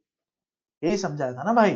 तो रख दिया हाफ, ए की जगह पे, बेस की जगह पे ए रख दिया, हाइट की जगह पे बी साइन थीटा रख दिया। और जैसे ही मैंने इसे लिखा, मैंने कहा A B sine theta by 2, इसको देखते ही चमका, साला ये तो ये लिखा हुआ है। ए बी साइन थीटा क्या होता है, modulus A cross B bye 2। अच्छा, मॉड्यूलस ए क्रॉस बी को कैसे निकालते हैं, अभी सवाल देख तो रहा था तू। पहले डिटर्मिनेंट बना 3/3 का, फिर वेक्टर लिख, फिर उसका मैग्नीट्यूड ले, तब जाके आएगा, और फिर उससे 2 से डिवाइड कर। तो एरिया ऑफ ट्राइंगल का फॉर्मूला है भाई, भूलना नहीं, क्रॉस प्रोडक्ट से आ जाता है। अगला देख, पैरेललोग्राम का क्या फॉर्मूला है, जिसकी साइड ए और बी है। तो हमने कहा बुलाओ एक पैरेललोग्राम को, पर पैरेललोग्राम से पहले ट्राइंगल आ गया।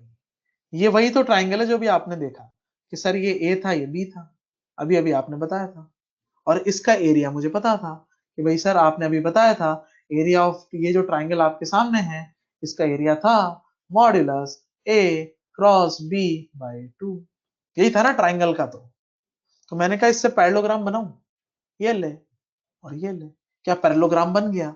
अब मैंने कहा ये दोनों जो ट्राइंगल है, इधर वाला और इधर वाला, दीज आर आइडेंटिकल ट्राइंगल्स, बिल्कुल सेम है वो। तो अगर इसका एरिया ए नॉट है, तो इसका भी एरिया कितना होगा, ए नॉट, दोनों का एरिया सेम होगा। तो मेरे दिमाग में आई कि पूरे पैरेललोग्राम का कैसे निकालूं। तो मैंने कहा एरिया ऑफ पैरेललोग्राम को क्या मैं ऐसे लिख दूं, दुगना कर दो एरिया ऑफ ट्राइंगल को। एरिया ऑफ ट्राइंगल को दुगना करते ही मिल जाएगा। तो हमने रख दिया 2 modulus A cross B bye 2। ऐसे ही करेंगे ना भाई, ये रहा फॉर्मूला, काट दिया, आंसर क्या आया, मॉड्यूलस ए क्रॉस बी। तो पैरेललोग्राम का एरिया सिर्फ modulus A cross B, triangle का area modulus A cross B bye 2। ध्यान रखने दोनों, ये दो पॉपुलर है। एक तीसरा भी होता है, वो उतना पॉपुलर नहीं है, तो मैं उसके प्रूफ में नहीं घुस रहा हूं, उसका सिर्फ फॉर्मूला याद। एरिया ऑफ पैरेललोग्राम जब D1 और D2 क्या हो डायगोनल्स, भाई पिछले वाले में D1 और D2 क्या थे, सॉरी ए और बी साइड्स थी, तो ये फॉर्मूला आया। पर अगर डायगोनल्स आपको दे रखे हैं तो क्या फॉर्मूला होता है? तो भाई ये diagonal, this is diagonal D1, this is another diagonal of the parallelogram, this is D2, और इनके बीच के एंगल को कह दिया थीटा। तो इसको निकालने का फॉर्मूला ये है भाई, D1 क्रॉस D2 बाई 2, कि दोनों जो डायगोनल दे रखे हैं उनका क्रॉस प्रोडक्ट कर ले, मैग्नीट्यूड ले ले और 2 से डिवाइड कर दे। क्रॉस प्रोडक्ट लेना तेरे को आता है, अभी सीखे तूने 2 सवाल, अभी एक और बताऊंगा। तो ऐसे करेंगे। तो मैं तीन चीजें सिखाई तेरे को, ट्राइंगल का एक और पैरेललोग्राम के 2। समरी बता देता हूं, देख। एरिया ऑफ ट्राइंगल क्या है? Half modulus A cross B, जहां ए और बी क्या है, ध्यान रखना है, साइड्स। पैरेललोग्राम का क्या है? ए क्रॉस बी, पर ए और बी यहां पे फिर से क्या है, साइड्स। पर अगर ए और बी की जगह आपको डायगोनल्स दे दें, D1 और D2, तो जो फॉर्मूला है वो है ये। किसका? ये भी पैरेललोग्राम, ये भी पैरेललोग्राम। सवाल पढ़ के डिसाइड करोगे कौन सा फॉर्मूला लगेगा, कि डायगोनल दिए हैं या साइड्स दिए हैं। सवाल देख, find area of triangle made by two vectors A and B. दो वेक्टर दे रखे हैं आपको, ट्राइंगल का पूछा है और साइड्स दे रखी है। तो मुझे पता है एरिया ऑफ ट्राइंगल, तो मैं जानता हूं sir, modulus A cross B by 2 होता है। तो मैंने कहा निकालो तो सही इसको, तो मैंने ये बना लिया। अब मुझे ए क्रॉस बी लिखना था। पहली वाली में क्या आएगा भाई, जानते हो तुम, पहली फिक्स है, आई कैप जे कैप के कैप भरेगा, दूसरी में ए भरेगा और तीसरी में बी भरेगा। भर दूं? ये ले, 2 - 1 और 2, 1 2 1, भर दिया। अब जरा इसको देखो क्या आएगा। ये भरो, तुम भरो, जल्दी से भरो, फटाफट, 10 सेकंड, फास्ट।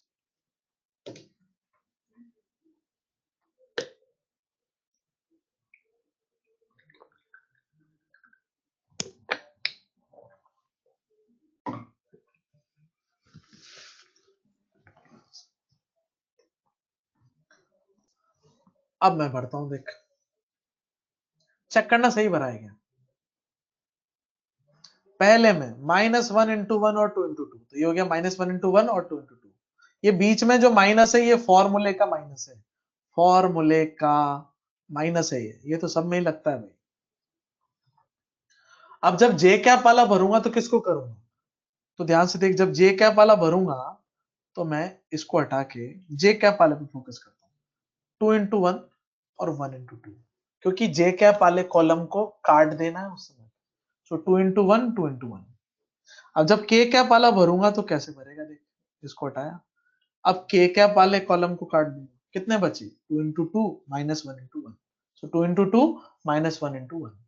तो अब मैं इसे सॉल्व कर लेता हूं, देख, माइनस, और ये 2 2 4 1 5, 5 में एक जोड़ेगा तो, सॉरी, 4 में एक जोड़ेगा तो 5, -5 आई क्या, ये दोनों तो कट गए। तो कितना आंसर आया, -0 जे क्या, 0 है तो लिखने की जरूरत भी नहीं उसको।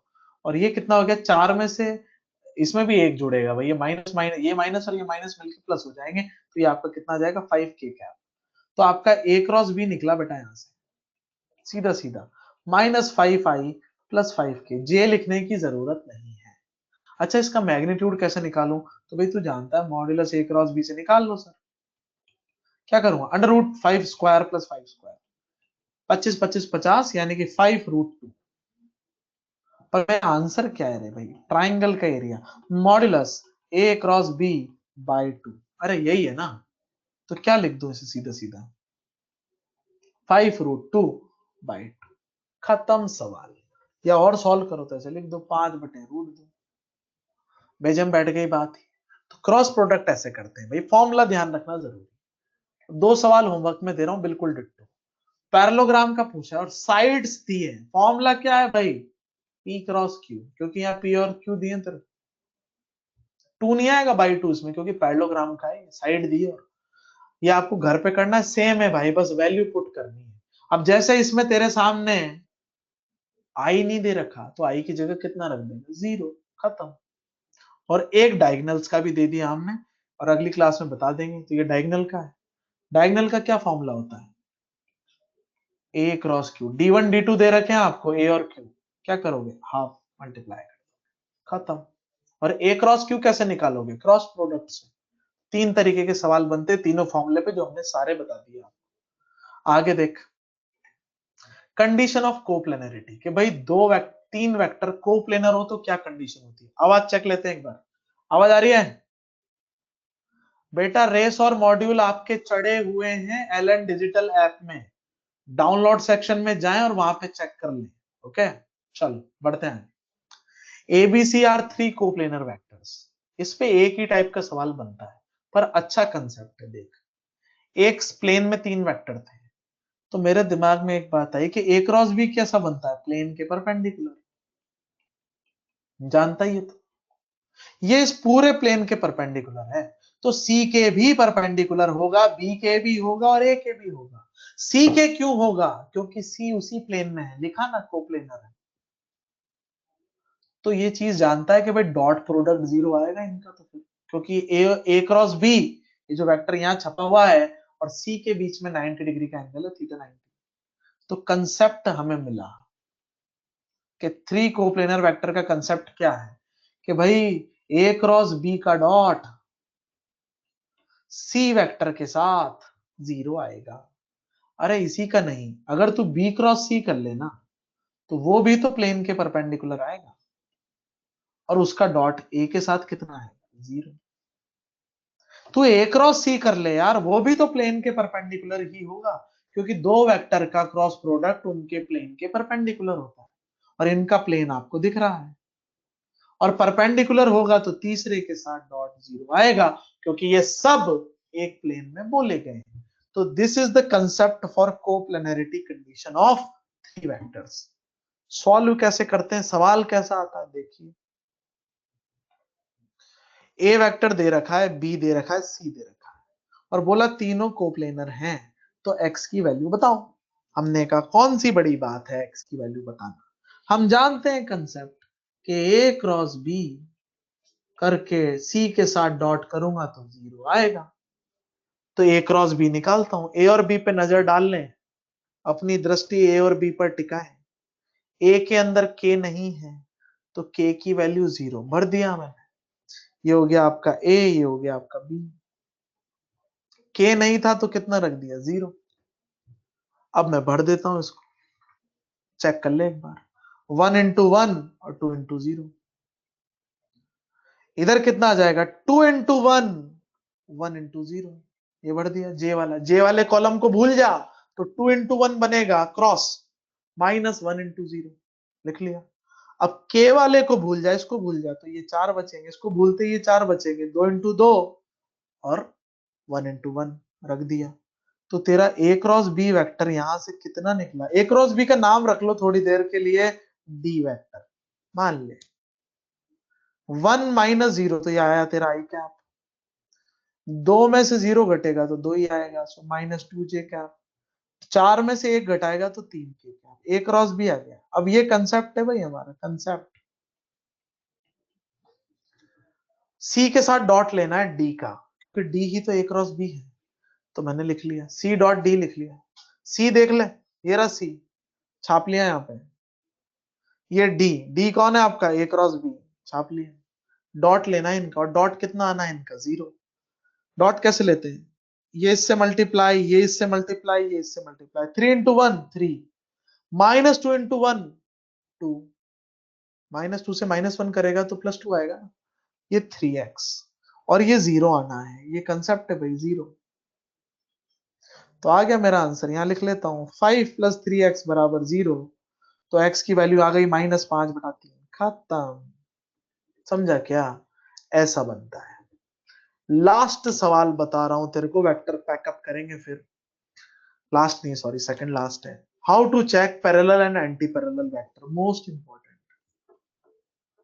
ये हर चैप्टर में काम आता है कि वेक्टर की शक्ल देख के कैसे बताऊं कि वो पैरेलल है या एंटी पैरेलल है।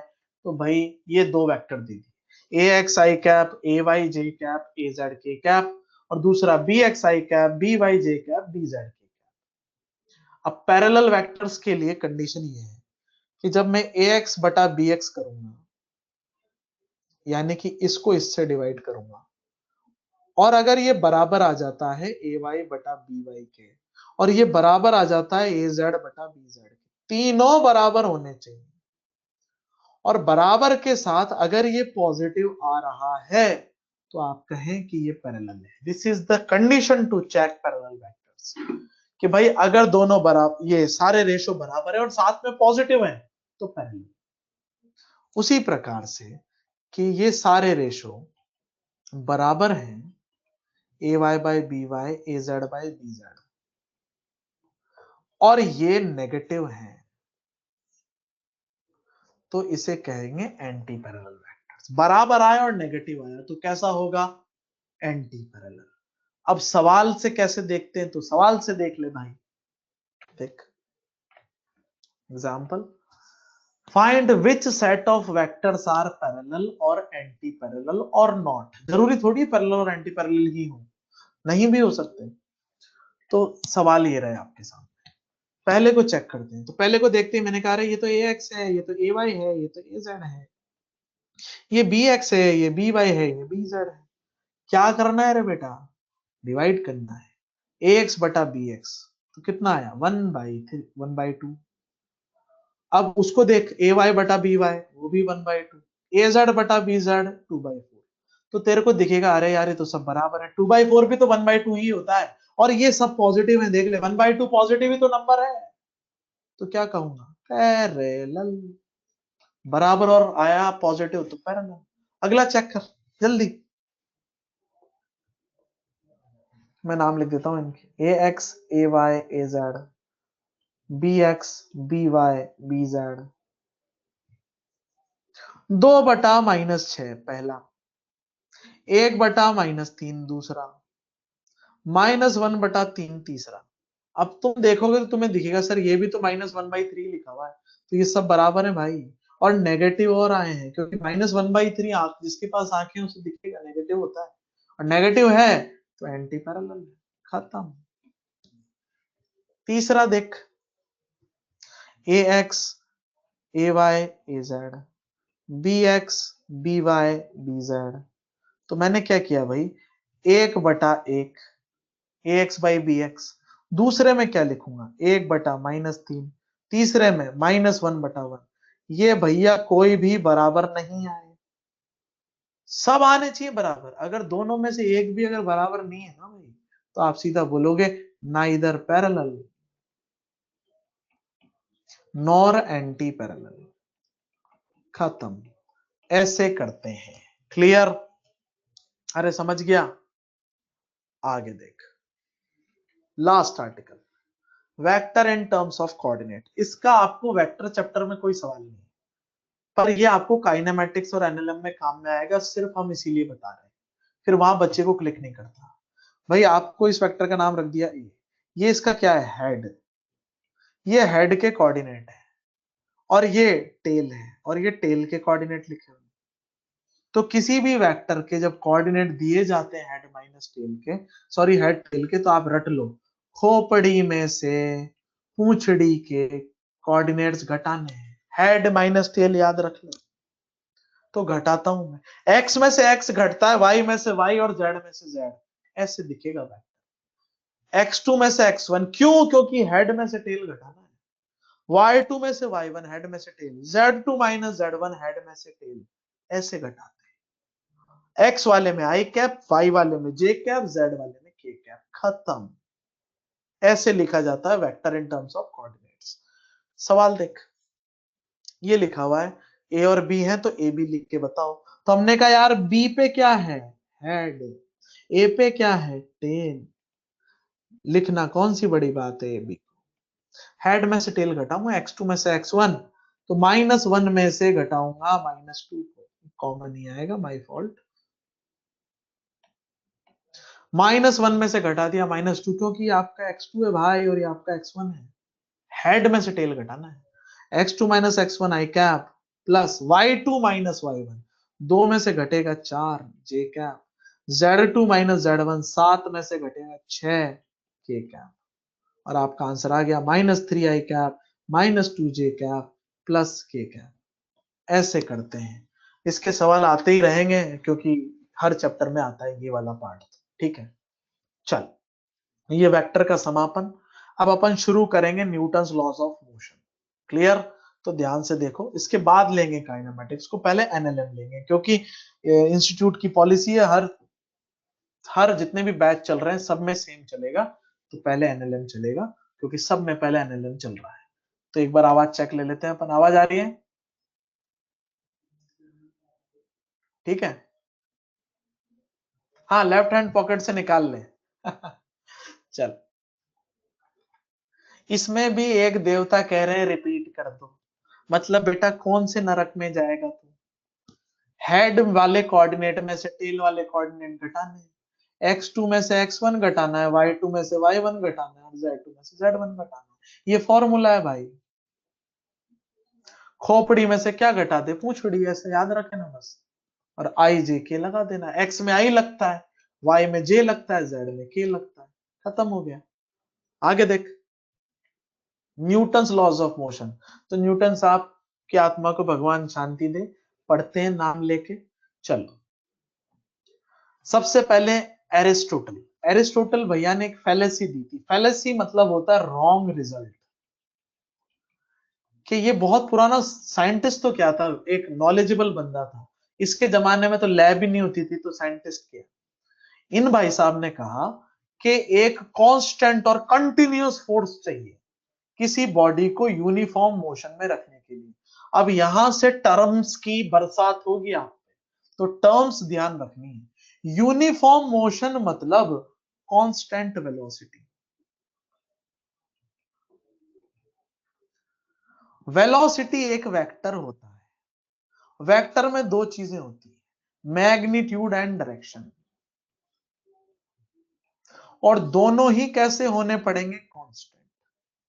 तो पहली बात हमने कही, हमने नहीं की, इन्होंने कही कि यूनिफॉर्म मोशन के लिए, यानी कि कांस्टेंट वेलोसिटी के लिए एक कंटिन्यूअस फोर्स लगता रहना चाहिए, कांस्टेंट। तो भाई ये गलत बात इन्होंने कह दी, ऐसा जरूरी नहीं है। और कांस्टेंट वेलोसिटी मतलब मैग्नीट्यूड भी सेम रहे और डायरेक्शन भी सेम रहे, तब जाके हम कहेंगे कांस्टेंट। क्योंकि वेक्टर गरीब के पास दो चीजें होती है, दोनों सेम, दोनों कांस्टेंट, तब वेक्टर कांस्टेंट। पर आप ये नहीं भूलेंगे कि यूनिफॉर्म मोशन का क्या मतलब होता है, कांस्टेंट वेलोसिटी भूलना नहीं है। और कांस्टेंट वेलोसिटी का क्या मतलब होता है, ये जो लिखा हुआ है। अब सुन, गलत क्यों था कि भाई अगर मैं चिल करके जा रहा हूं ऐसे, समझ ले मैं झूमता हुआ जा रहा था मस्त एकदम इधर, कांस्टेंट वेलोसिटी 10 मीटर पर सेकंड बिना किसी लोड के। अब एक बात बता, अगर तू मुझे यहाँ पे एक फोर्स लगा देगा ऐसे 100 न्यूटन का, तो बिल्कुल समझे ना कि मैं यूं जा रहा हूं और किसी ने मुझे ऐसे धक्का दे दिया, और धक्का दे दिया तो मेरी स्पीड बढ़ेगी नहीं बढ़ेगी? लगाते ही मेरी स्पीड क्या हो जाएगी, बढ़ जाएगी भाई। स्पीड बढ़ जाएगी, स्पीड बढ़ गई, मैग्नीट्यूड बढ़ गया, मैग्नीट्यूड बढ़ गया, वेलोसिटी इज नॉट कांस्टेंट। तो वेलोसिटी कांस्टेंट नहीं रही तो यूनिफॉर्म मोशन भी नहीं रहा। तो इनकी ये बात यहां गलत हो गई। अब इन्होंने तो दे दिया जो इनको सही लगा, तो ये फैलेसी है भाई, गलत रिजल्ट है। समझ में आई बात? ये मैं इसे तुझे दूसरे ढंग से भी समझा सकता हूँ कि भाई न्यूटन साहब से सब पढ़ाऊंगा अभी आगे, पर तू जानता है इतनी चीजें। तो एक्सीलरेशन होता है डीवी बाई डी टी, यहाँ पे ये क्या है, वेलोसिटी है। और हमें पता है अगर वेलोसिटी कांस्टेंट है, ये दूसरे तरीके से प्रूफ कर रहा हूं, इफ वेलोसिटी कांस्टेंट, तो कांस्टेंट का डिफरेंशिएशन कितना आता है, 0। और मैं जानता हूं एफ बराबर एम है, तो 0 को यहां उठा के रखूंगा तो फोर्स भी 0। तो क्या सीखा, कांस्टेंट वेलोसिटी के लिए फोर्स तो 0 होना पड़ता है भाई। कितना होना पड़ता है, 0। और ये क्या कह रहा है कि नहीं, कांस्टेंट फोर्स चाहिए होता है, किसके लिए, कांस्टेंट वेलोसिटी के लिए। तो इन भाई साहब ने गलत बात कही। समझ में आई बात? कांस्टेंट वेलोसिटी के लिए फोर्स कितना होना पड़ेगा, 0 होना पड़ेगा। क्लियर? मैं लिख देता हूं, फॉर कांस्टेंट वेलोसिटी, आप एरो से बाद, अभी तो याद रहेगा, 4 दिन बाद भूल जाओगे। For constant velocity F net must be 0, ये हमने कहा। और एरिस्टोटल ने क्या कहा कि नहीं होना चाहिए, तो इसलिए हमने कहा रॉन्ग रिजल्ट। ठीक है, आगे देख। आवाज चेक कर लो यार देवताओं, पहले आवाज आ रही है, आवाज आ रही है, आवाज आ रही है? बढ़िया। एक बच्चा पूछ रहा है एंटी पैरेलल और पैरेलल क्रॉस प्रोडक्ट से भी चेक कर सकते हैं, तो आप कर सकते हो भैया, 0 आएगा उनका, पर हम कहेंगे आप गधे हो।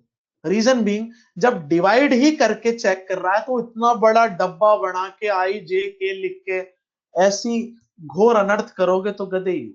सबसे बढ़िया तरीका क्या, डिवाइड कर दे, फटाफट काम खत्म। समझ में आई बात? और हमारे डांटने का, बुरा नहीं मानने का भाई। चलो, Newton's first law of motion, इसको गैलीलियोस लॉ ऑफ इनर्शिया भी कहते हैं। अब गैलीलियो साहब ने भी बात बताई थी, पर न्यूटन साहब का नाम पॉपुलर हो गया क्योंकि न्यूटन साहब ने पूरी गणित ही बना दी कि भाई कैसे करेंगे, और अपने जीवन में दुख पैदा कर दी। तो ध्यान से सुनो, यहां पे अगला लॉ लिखा हुआ, ये लॉ का पार्ट है, लॉ का स्टेटमेंट। लॉ क्या होता है, ऐसी बात जिसका कोई प्रूफ नहीं होता, माननी पड़ेगी, इसलिए लॉ कहते हैं। लॉ का कोई मैथमेटिकल प्रूफ नहीं होता है, तो जो कह दिया साइंटिस्ट ने वही सत्य है। अब सुन, everybody continues its state of rest या motion in a straight line unless, जब तक उस पे एक अनबैलेंस्ड फोर्स नहीं लगाया जाता। अब इतनी खतरनाक अंग्रेजी देख के भेजा खराब हो जाता है, ये क्या लिख दिया भाई। तो मैं तुझे बिल्कुल आसान शब्दों में समझाता हूं कि अगर एक डब्बा चुपचाप रखा हुआ है, रेस्ट में चिल कर रहा है, चिलिंग, चिलिंग, मस्त है एकदम। अब एक बात बता, अपने को इसकी स्टेट बदलनी है। स्टेट बदलने का मतलब मैं बता देता हूं,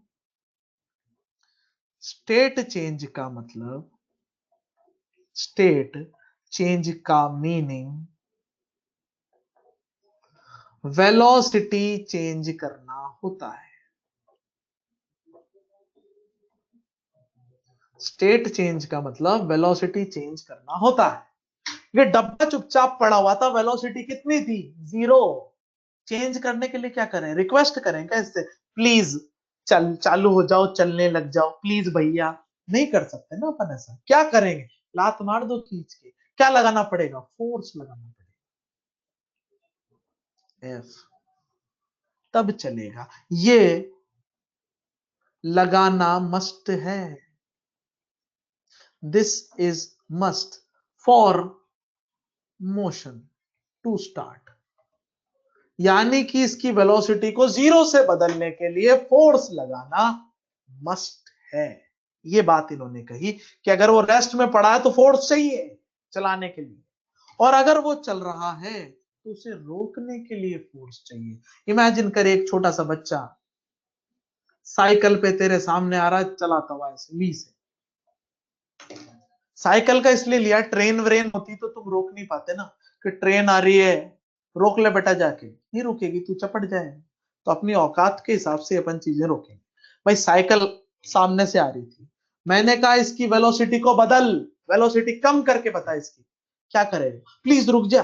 नहीं भाई, वो तो नहीं रुक रहा, तेरे को क्या करना पड़ेगा, you have to apply force, F.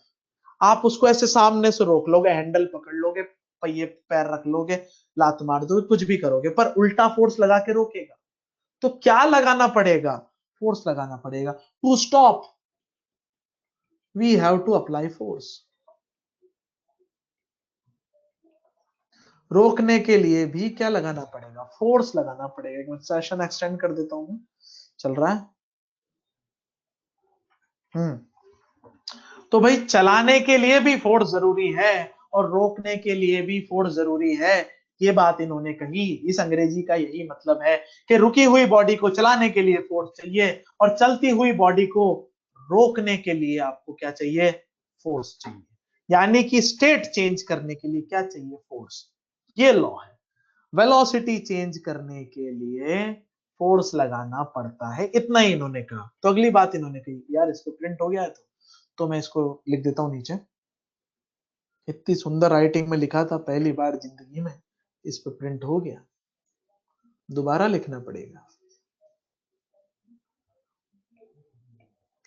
यहां लिख देता हूं, स्टेट चेंज करने के लिए, स्टेट चेंज करना का मतलब, करने का मीनिंग, वेलोसिटी वेक्टर चेंज करना होता है। तो यहां से पहली बार ये नाम पिक्चर में आया फोर्स नाम का, कि भाई फोर्स क्या है, वो फैक्टर है जिससे आप क्या बदलते हो, वेलोसिटी, यानी कि स्टेट बदलते हो। समझ में आई बात यहां तक? ठीक है, ये दो एग्जांपल्स हमने आपको समझाया। अब यहाँ पे एक और चीज स्टेट के बारे में कुछ छोटी सी बात है कि भाई जब रेस्ट और कांस्टेंट वेलोसिटी, रेस्ट को कहते हैं स्टैटिक इक्विलिब्रियम, चुपचाप पढ़ा है।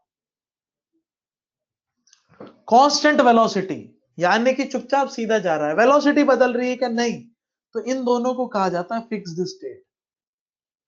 रेस्ट और कांस्टेंट वेलोसिटी को क्या कहते हैं, फिक्स्ड स्टेट,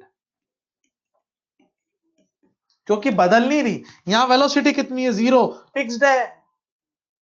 वहां वेलोसिटी कैसी, कांस्टेंट, फिक्स्ड है, नहीं बदल रही वो आपकी। और इनके नाम है स्टैटिक और डायनामिक इक्विलिब्रियम। ये वर्क पावर में पढ़ाऊंगा इक्विलिब्रियम, ये दोनों तो, और अभी सिर्फ नाम बता रहा हूँ, स्टेट समझा रहा हूँ कि बदल नहीं रही वेलोसिटी तो उसे कहते हैं फिक्स्ड स्टेट। और इसे बदलने के लिए आपको क्या चाहिए, net external force on a body is 0, it maintains state of rest. Fixed state कब होती है, जब नेट फोर्स कितना होगा, 0। ये बात लिखी गई है, ये पॉइंट कि फिक्स्ड स्टेट के लिए नेट फोर्स 0 होना चाहिए, and to change the state F net कैसा होना चाहिए, नॉन जीरो। तो ये बेसिक चीजें हमने यहां से सीख ली भाई। तो फिर से एक बार मैं समराइज कर देता हूं आगे बढ़ा के। आवाज आ रही नहीं आ रही भाई, आवाज आवाज आवाज।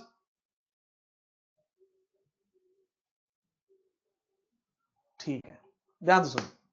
तो क्या सीखा अपन ने, किसी रुकी हुई बॉडी को चलाने के लिए फोर्स चाहिए, किसी चलती हुई बॉडी को रोकने के लिए क्या चाहिए, फोर्स चाहिए। यानी कि स्टेट बदलने के लिए क्या चाहिए, फोर्स।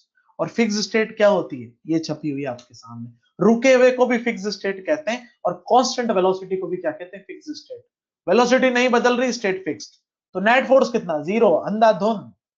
और अगर स्टेट बदल रही है तो तुझे पता है स्टेट को केवल एक ही जना बदल सकता है, कौन, फोर्स। क्लियर? आगे देख, एग्जांपल समझते हैं इसके, फोर्स के। फोर्स क्या होता है, एक पुश और पुल होता है। अभी मैंने कहा फोर्स चाहिए, फोर्स चाहिए, पढ़ रखा है तुमने। पर अब बेसिक बात, फोर्स क्या है, एक पुश और पुल जो हमें चाहिए। ये क्या कर देता है, change in the state of the body. अब ये रेस्ट और मोशन की जगह एक चीज याद कर ले, स्टेट ऑफ वेलोसिटी। वेलोसिटी बदली तो क्या चाहिए, फोर्स चाहिए। और फोर्स क्या होता है, पुश और पुल होता है। समझ में आ गई बात? क्लियर? अच्छा, मैं रेस्ट को भी वेलोसिटी लिख रहा हूं, अबे रेस्ट भी वेलोसिटी होती है। रेस्ट मतलब वेलोसिटी की वैल्यू 0, यही तो होता है भाई। समझ आई बात? और मोशन मतलब वेलोसिटी की वैल्यू नॉन जीरो। क्लियर? अब सुन, फोर्स से क्या क्या हो सकता है। तो हम आपको बात कर रहे हैं effect of resultant. Resultant force मतलब एफ नेट। अच्छा, अब बात आती है सर बार बार नेट क्यों लिखते हो, एफ क्यों नहीं लिखते। क्योंकि भाई अगर मैं आपसे कहूं, अच्छा चल मैं एक सवाल पूछता हूं, तुम जवाब देना। मैंने कहा एक बॉडी पर फोर्स लग रहा है, सुनना ध्यान से, फोटो नहीं बनाया अभी। मैंने कहा एक बॉडी पर फोर्स लग रहा है, बता चलेगी कि नहीं चलेगी, बता, हाँ कि ना।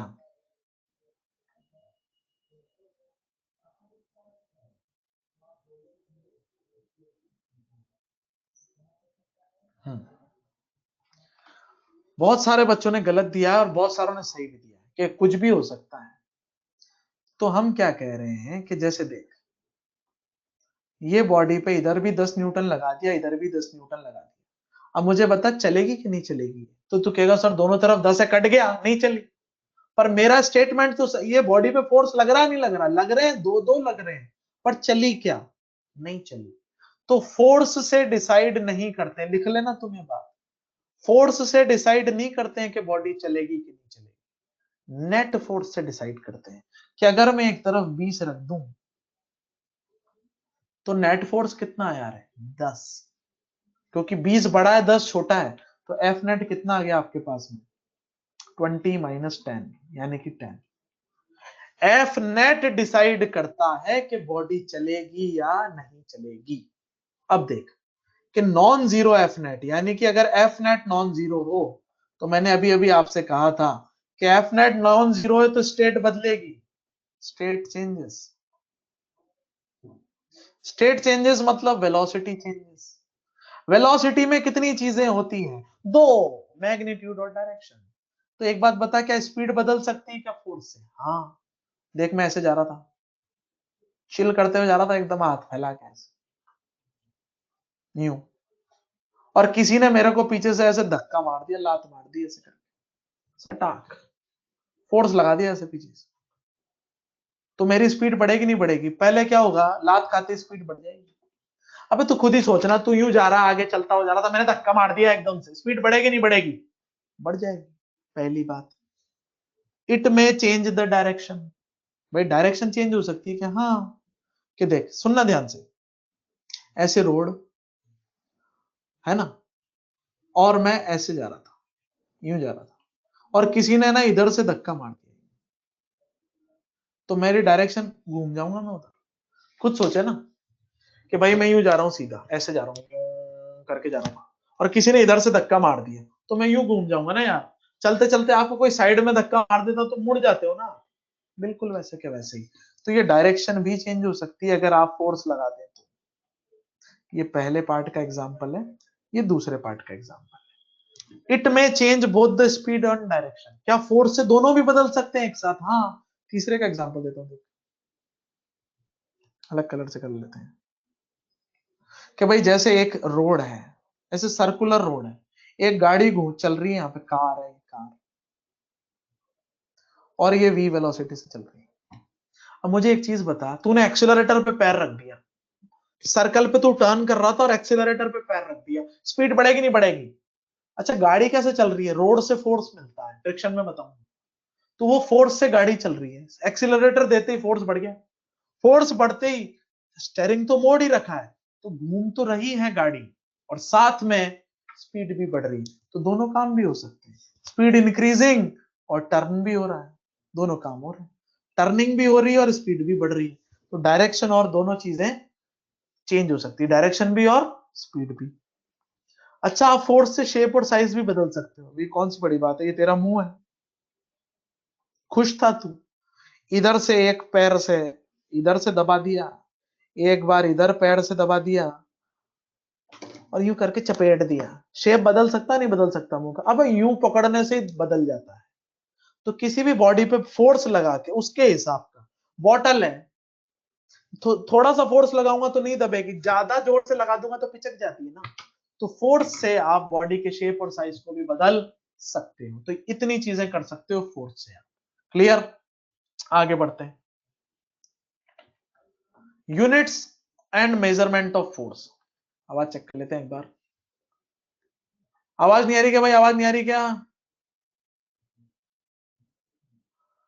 मैं एक बार रिफ्रेश कर रहा हूं, जिन बच्चों को नहीं आ रही उनके लिए, दो तीन को ही नहीं आ रही, सो वेट, है ना, रिफ्रेशिंग।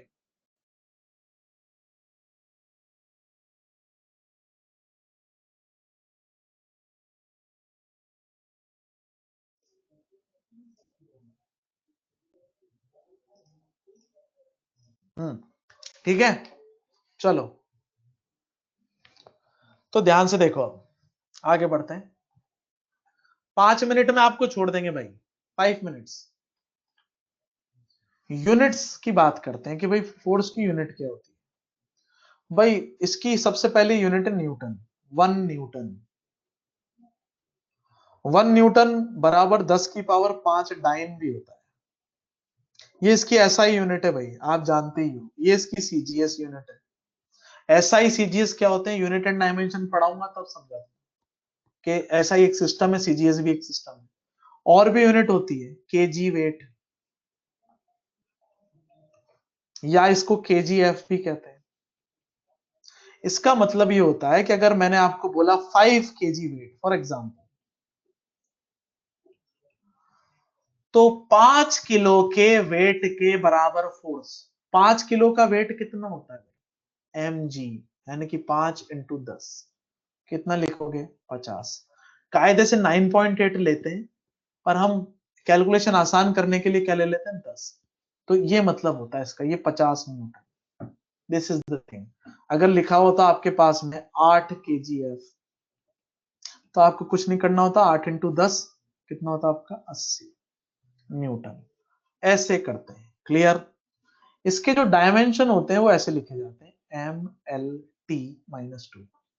जिनको आता है डायमेंशन निकालना बहुत अच्छी बात है, जिनको नहीं आता उनको हम यूनिट एंड डायमेंशन में सिखाएंगे, अभी सिर्फ नॉलेज के लिए बता रहे हैं। MLT-2 पूरे NLM के चैप्टर में, पूरे मॉड्यूल और रेस में ये डायमेंशन नहीं पूछेगा आपसे, सिर्फ यूएनडी में ही पूछेगा, तो वही समझाएंगे आप। जिन्हें याद है बेहतरीन बात है। क्लियर? आगे देख, इनर्शिया क्या होता है? The property of a body due to which it opposes any change in its state. भाई ये बॉडी की प्रॉपर्टी, बॉडी का एक गुण है।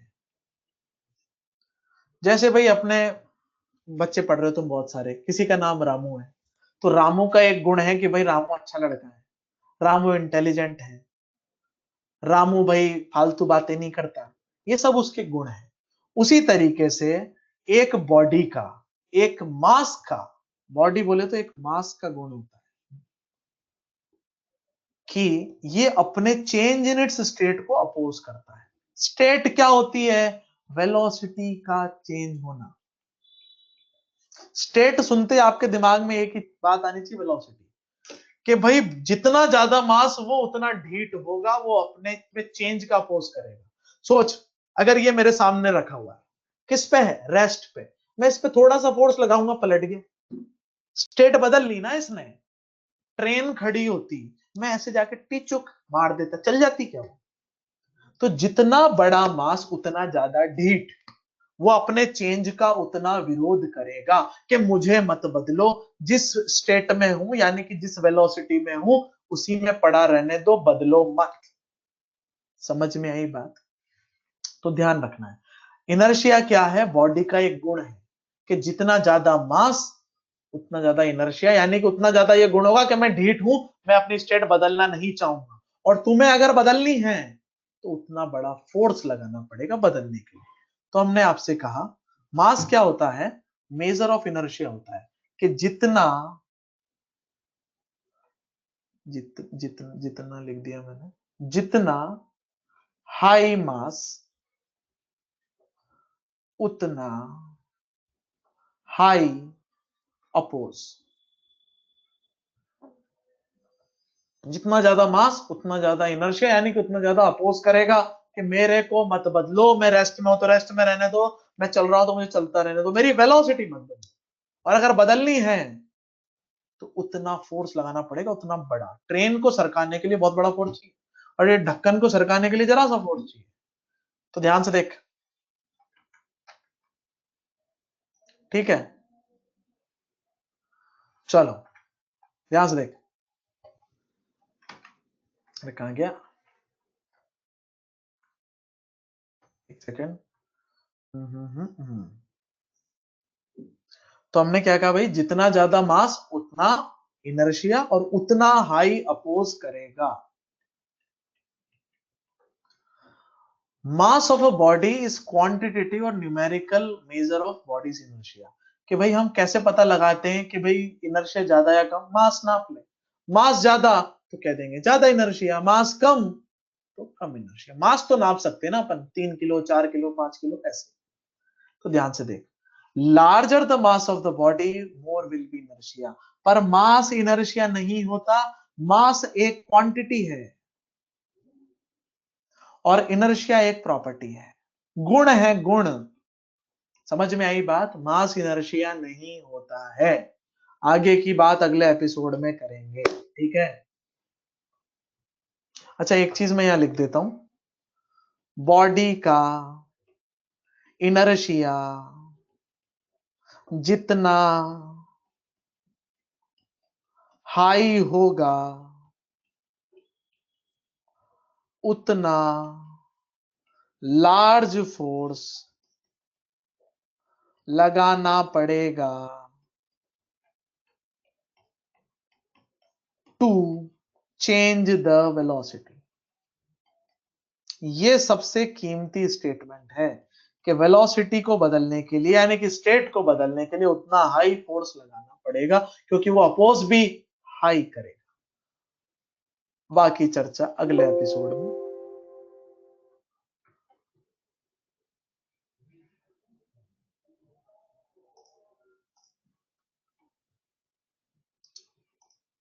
हैंड आउट का लिंक मैं आपको दे देता हूं। हैंड आउट ये जो मैं चढ़ा रहा हूं हैंड आउट, इसमें आपको लिंक मिलेगा और आप उस लिंक पे क्लिक करें, 15 मिनट बाद डाउनलोड हो जाएगा। और देवताओं, वेक्टर लेक्चर 3 से आएगा, ठीक है ना? वेक्टर लेक्चर 3, पापियों की तरह बार बार मत पूछना कि सर आज का तो आया ही नहीं है, क्या करें सर, दिख नहीं रहा सर, मिल ही नहीं रहा सर।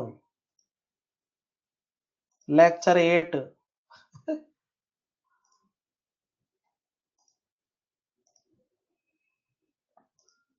लिंक पे अभी थोड़ी देर में चढ़ जाएगा बेटा, 10-15 मिनट बाद, ठीक है? चलो, enjoy, have a good day.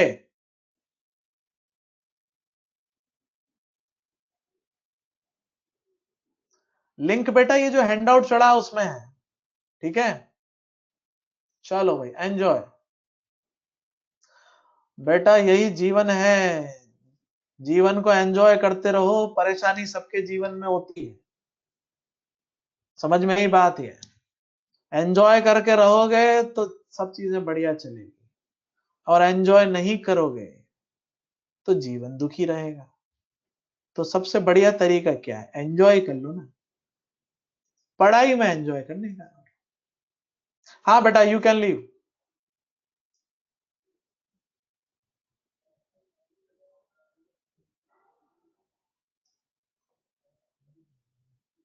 Link पे चढ़ जाएगा 5-10 मिनट में, वहां से डाउनलोड कर लें, वेक्टर लेक्चर 3 नाम से। लिंक जिनके पास नहीं है मैं भेज देता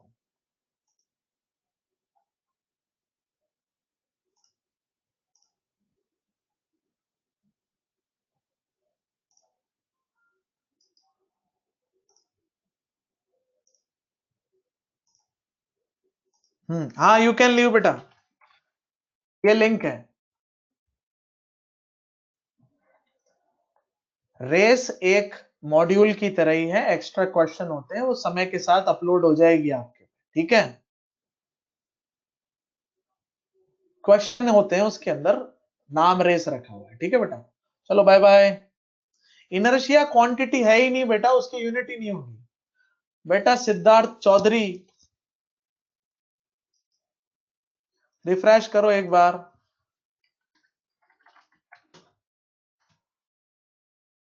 चलो, मॉड्यूल डिस्कशन के वीडियो चढ़ेंगे बेटा, क्योंकि अपने पास इतना समय नहीं रहेगा। वीडियो सॉल्यूशन चढ़ेंगे उनके, जिसमें मॉड्यूल के सारे सवाल टीचर सॉल्व कर रहा हो और आप सारे उसमें से देख सकते हो, ठीक है? जल्दी ही चढ़ जाएंगे वो, ओके? ऑफलाइन शायद अगले महीने से स्टार्ट हो सकती है, ओके? चलो भाई, enjoy, have a good day, Tata.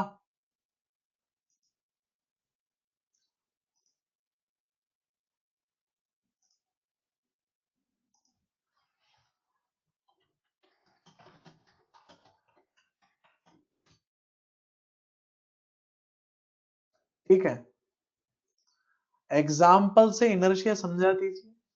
भाई इनर्शिया एक गुण है। अब मैंने तेरे से कहा कि तू बहुत बेकार लड़का है, लोकेश शर्मा जी हम आपसे बात कर रहे हैं, कि अगर मैंने आपसे कहा आप बहुत बेकार लड़के हो, तो नाप लूंगा कि कितना बेकार है, 5 मीटर बेकार, 20 मीटर बेकार, ऐसे नहीं नाप सकते ना। तो इनर्शिया को अपन मेजर नहीं कर सकते, बस इतना सा कह सकते हैं कि भाई जिसका मास ज्यादा है, मास तो नाप सकते हैं ना, तोल लूंगा वेइंग मशीन पे, और बस वहां इतना सा कह सकते हैं जिसका मास ज्यादा, इसका इनर्शिया उतना ज्यादा, बस इतना ही है इनर्शिया में, इससे ज्यादा कुछ नहीं। समझ गया बेटा लोकेश?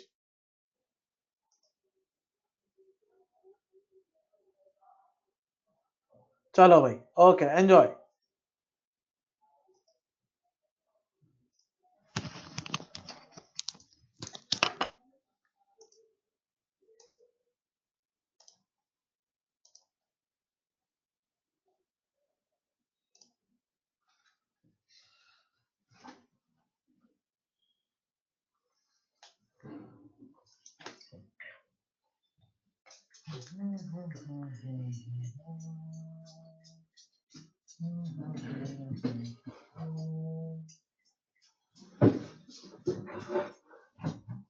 चलो, हैंड आउट का क्या करते हो तुम? अपन ने तो